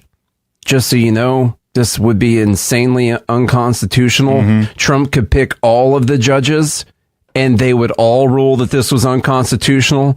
And it's unconstitutional because it's extremely dumb. Okay, we're getting a call. They're saying the Fed Haters Club is saying the Feds heard us, heard that we like burning flags, so we're getting a call immediately. How about that? And then the other thing is him talking about Mike Pompeo being a good guy. Mike Pompeo is the one who wanted to assassinate Julian Assange. So he was talking to Joe Rogan about that. What they showed me, this was your quote. You wouldn't want people to know it either. So I opened them up partially. I was met from good people. I mean, good people. People that were well-meaning. Mike Pompeo was one of them. He's a good person. They called me. They said, sir, would rather have you not. He's not a good person. No, he's not a good person. And of all people to not listen to on whether or not you should release files that would damage the CIA, I don't know if it's the director of the CIA that you should really listen to. I don't know if he was the director of the CIA at that time, but that's a ridiculous idea. My assumption is that Mike Pompeo is nice to Trump and is loyal to Trump, and so that makes him a good person in his eyes. But he's not a good, well-meaning person. He doesn't really care about the ideas, principles, founding of the country. By the way, Trump probably doesn't either. Come on, anyone who makes it to this point, they care about being a narcissist and having a lot of power. Okay. Yep. I'm saying that about the guy that I'm probably still going to vote for, and that's just how terrible the left is. Okay. I actually think that we're getting close. Dave Smith said it as he actually thought we were running out of time. And I don't know how they've done it, but this whole every election is the most important election of our lifetimes. I actually think that we're getting really close to losing the ability to move back in the right direction. I think if these people, I think especially the bureaucracy, the deep state, it's not even the politicians on the left because they're just puppets. I think if these people, the same people, stay in power for too long, we will officially lose the ability to move back in the right direction. And that's really what I plan on voting against. Let's move on to number 7.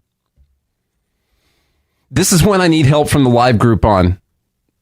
This has to do with multiple people submitted this, and it's Kamala Harris's Fortnite map, which, by the way, bans guns and had less than 400 people playing in it.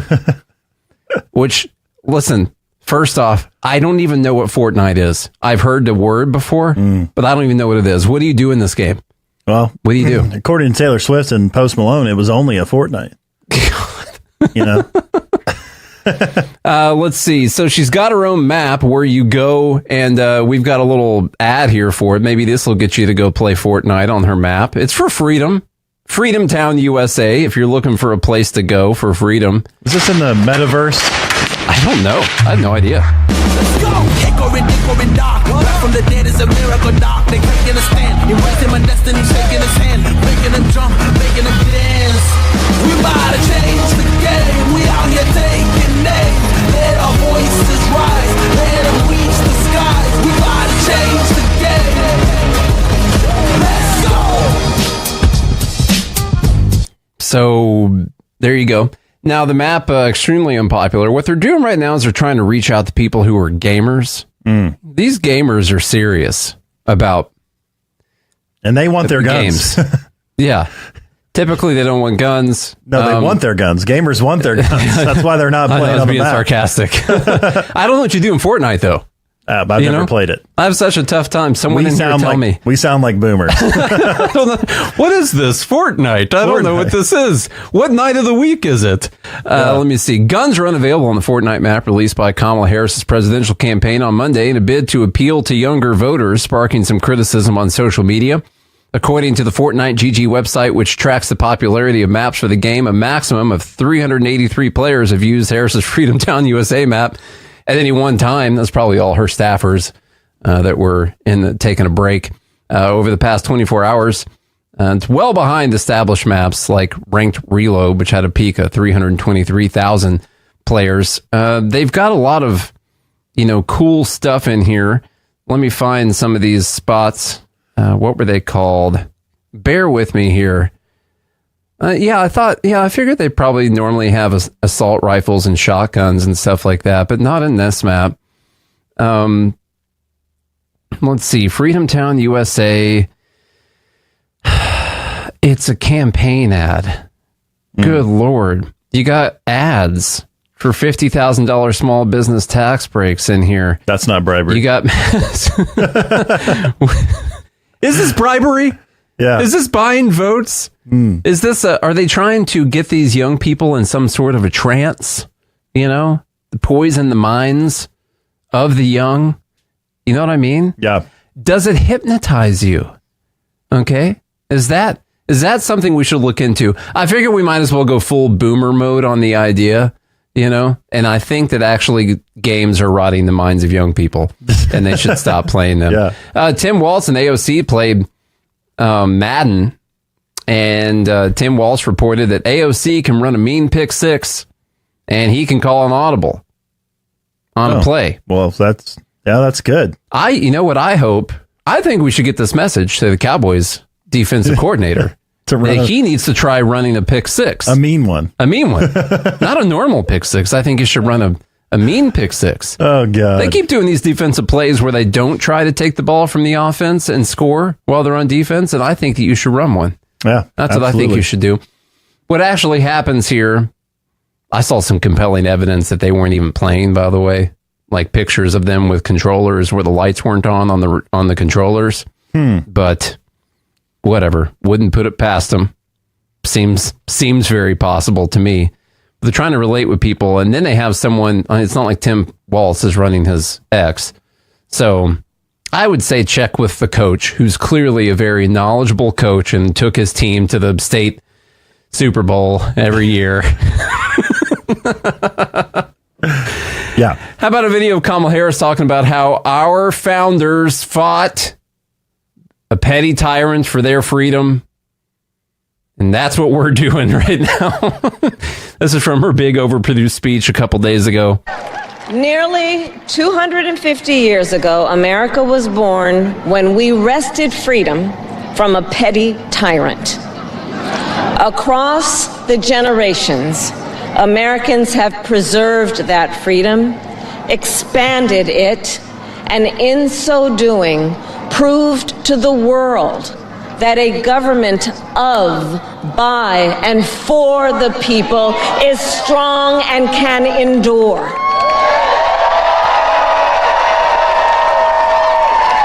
And those who came before us, the patriots at Normandy and Selma, Seneca Falls and Stonewall, on farmlands and factory floors, they did not struggle, sacrifice, and lay down their lives only to see us cede our fundamental freedoms. And by the way, the dumbest part about this to me is that what she means by fundamental freedoms is your right to kill a baby that you don't want. All right. Now, this is not an abortion conversation, but I can't help but think this is it's so ridiculous. The freedom they're talking about is just the freedom to have an abortion. This entire election is centered around the freedom to have an abortion.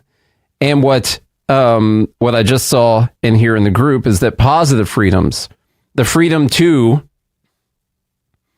have something taken from someone else and given to you, like a positive freedom that you weren't born, someone else has to work for you to get this freedom to have something provided to you from another person, which sounds like you're regressing back into slavery, but that's just me. That's number 8. We have to move quickly because Charlie actually has a meeting that he has to take in here at 11 a.m. And so now we'll get to the CNN freak out. Let me adjust something with the screen real quick, because right now when I go to just me, it's showing the wrong display. There we go. The CNN freak out. Mehdi Hasan, just offended, walks off because someone makes a joke. Hey, maybe it was a good joke, maybe it was a bad joke. But we'll talk about the absolute hypocritical nature of this as soon as we play this clip. Let me get to the Mehdi section here.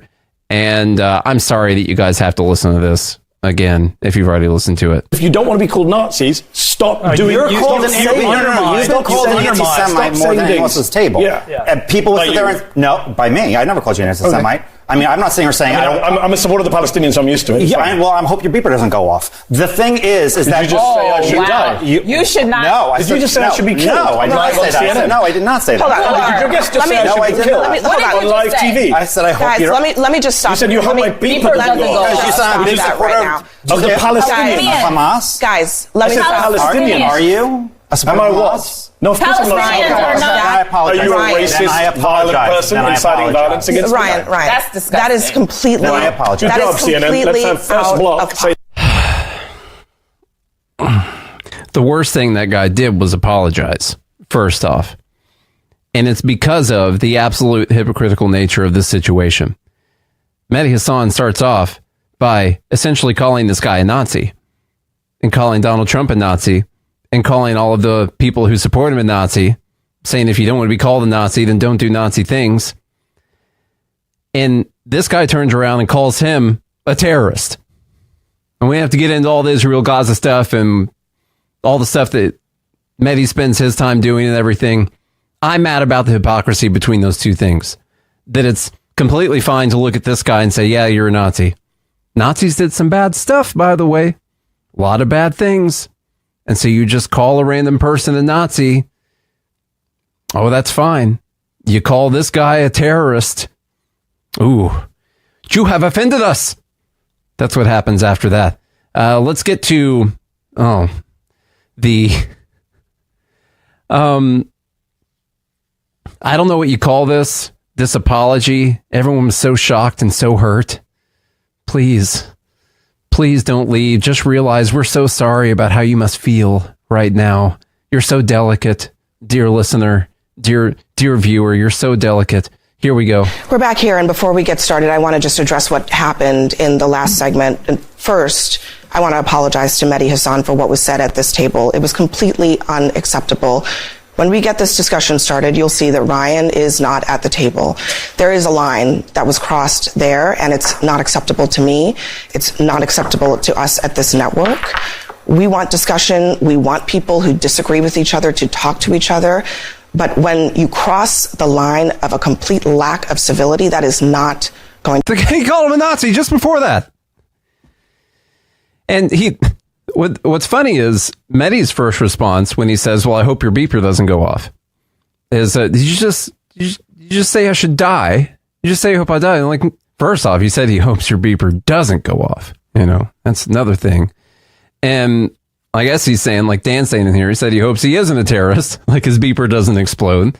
It's just so weird where the Overton window is on this. The things you can call people and things you can't call people. I'm not cool with it.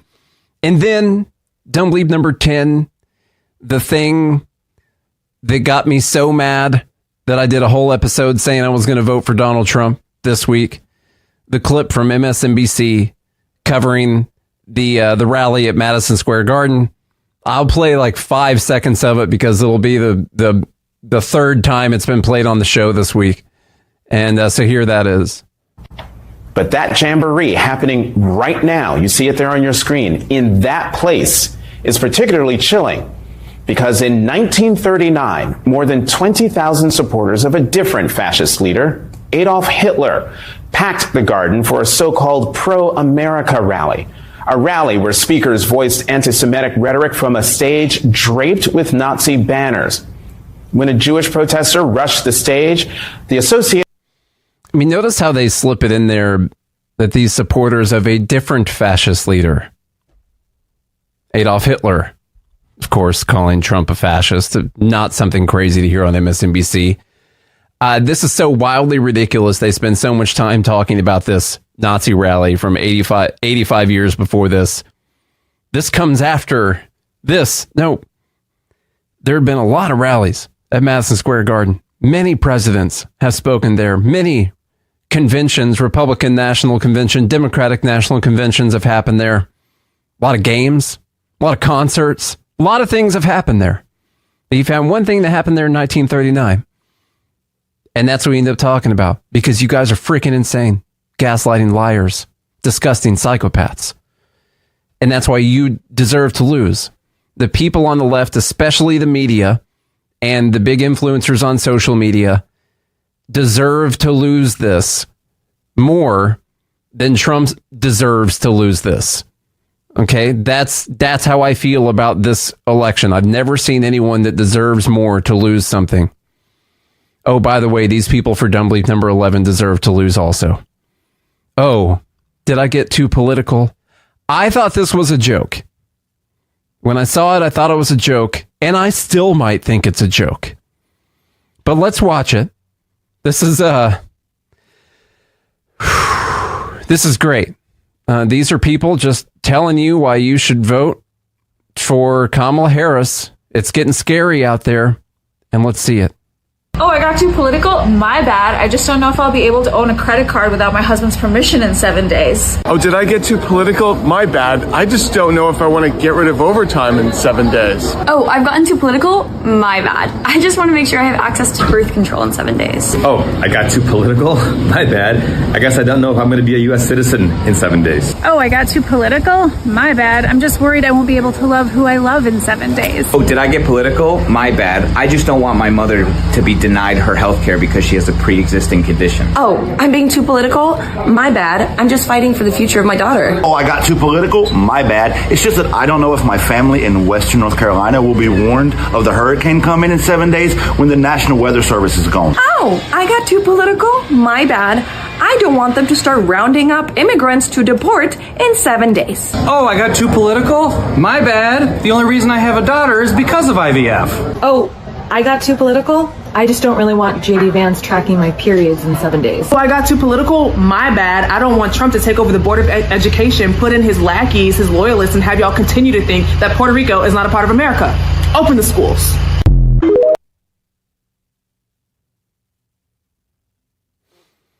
Wow. We could go dumb by dumb through this. In fact, there could be a whole show about each one of these things. None of these people should be voting whatsoever because they're apparently the dumbest people that have ever existed. Or they could just be lying psychopaths as well. Own a credit card without my husband's permission. Get rid of overtime. The guy who said he's going to stop taxing overtime. Just want to make sure you can get birth control in 7 days. Let's see. I want to be able to love who I love in 7 days. That's the craziest one to me. I'm not sure what law they think Donald Trump is going to pass or what executive order he's going to sign that will take away your ability to love someone. That's wild. That's pretty crazy. If he does that, that is a big feat. That is actually the strongest, most baller dictator move I've ever seen in my entire life. Anyhow, it's really time for the voting. This is one of the dumbest collection of people I've ever seen, and I truly hope that the majority of people on the left do not feel like this, or they are not so indoctrinated and propagandized that they actually believe all of these things. I really hope they just found the collection of the craziest possible people to use for this ad, or they just paid them, and so they decided they'd say whatever dumbest thing they wanted to. Let's go through and do the voting real quick so we can get out of here, get out of Chuck's way for this. We got number 1, the Cheney lie. Going to put her up in front of a firing squad. Number 2, buying votes. Number 3, WAPO. Number 4, Jake Tapper and the Russia hoax. Number 5, Destiny. Number 6, Trump burning the flag and Mike Pompeo. Number 7, Kamala Fortnight. Number 8, Kamala's speech about freedom. Number 9, the CNN freakout session. Number 10, the MSG rally. And number 11, did I get too political? Let's get those votes in right now. While you're doing that, let me tell you, go to joingml.com so you can join the Fed Haters Club. Go do that. And you also need to go to godhatesfeds.com so you can get a God Hates Feds shirt. Go get that. Just like 4 of Trump's Secret Service agents bought shirts from our website. That's pretty nice. Okay, they didn't buy them. I thought it was really cool that they wanted them, so I gave them a promo code. And they used it. And they got those shirts. I thought that was pretty cool. And make sure you tell a friend, a family member, and the children that they need to listen to the show every single day of the week. Hit the follow button, subscribe, leave a rating and review. The vote's really close right now, so I'm going to give us a countdown. 5, 4, 3, 2, 1, and it's the Did I Get Too Political ad. Thank you guys so much for hanging out with us tonight. Next week, we will have a heck of a lot to talk about. That is for sure. Make sure you find our daily podcast, Good Morning Liberty, on your favorite podcast app and join the Fed Haters Club. Join GML.com so you can get in here and vote for Dumb Bleep of the Week. Every single week here on Good Morning Liberty / Liberty at Night on the Free Talk Live Network.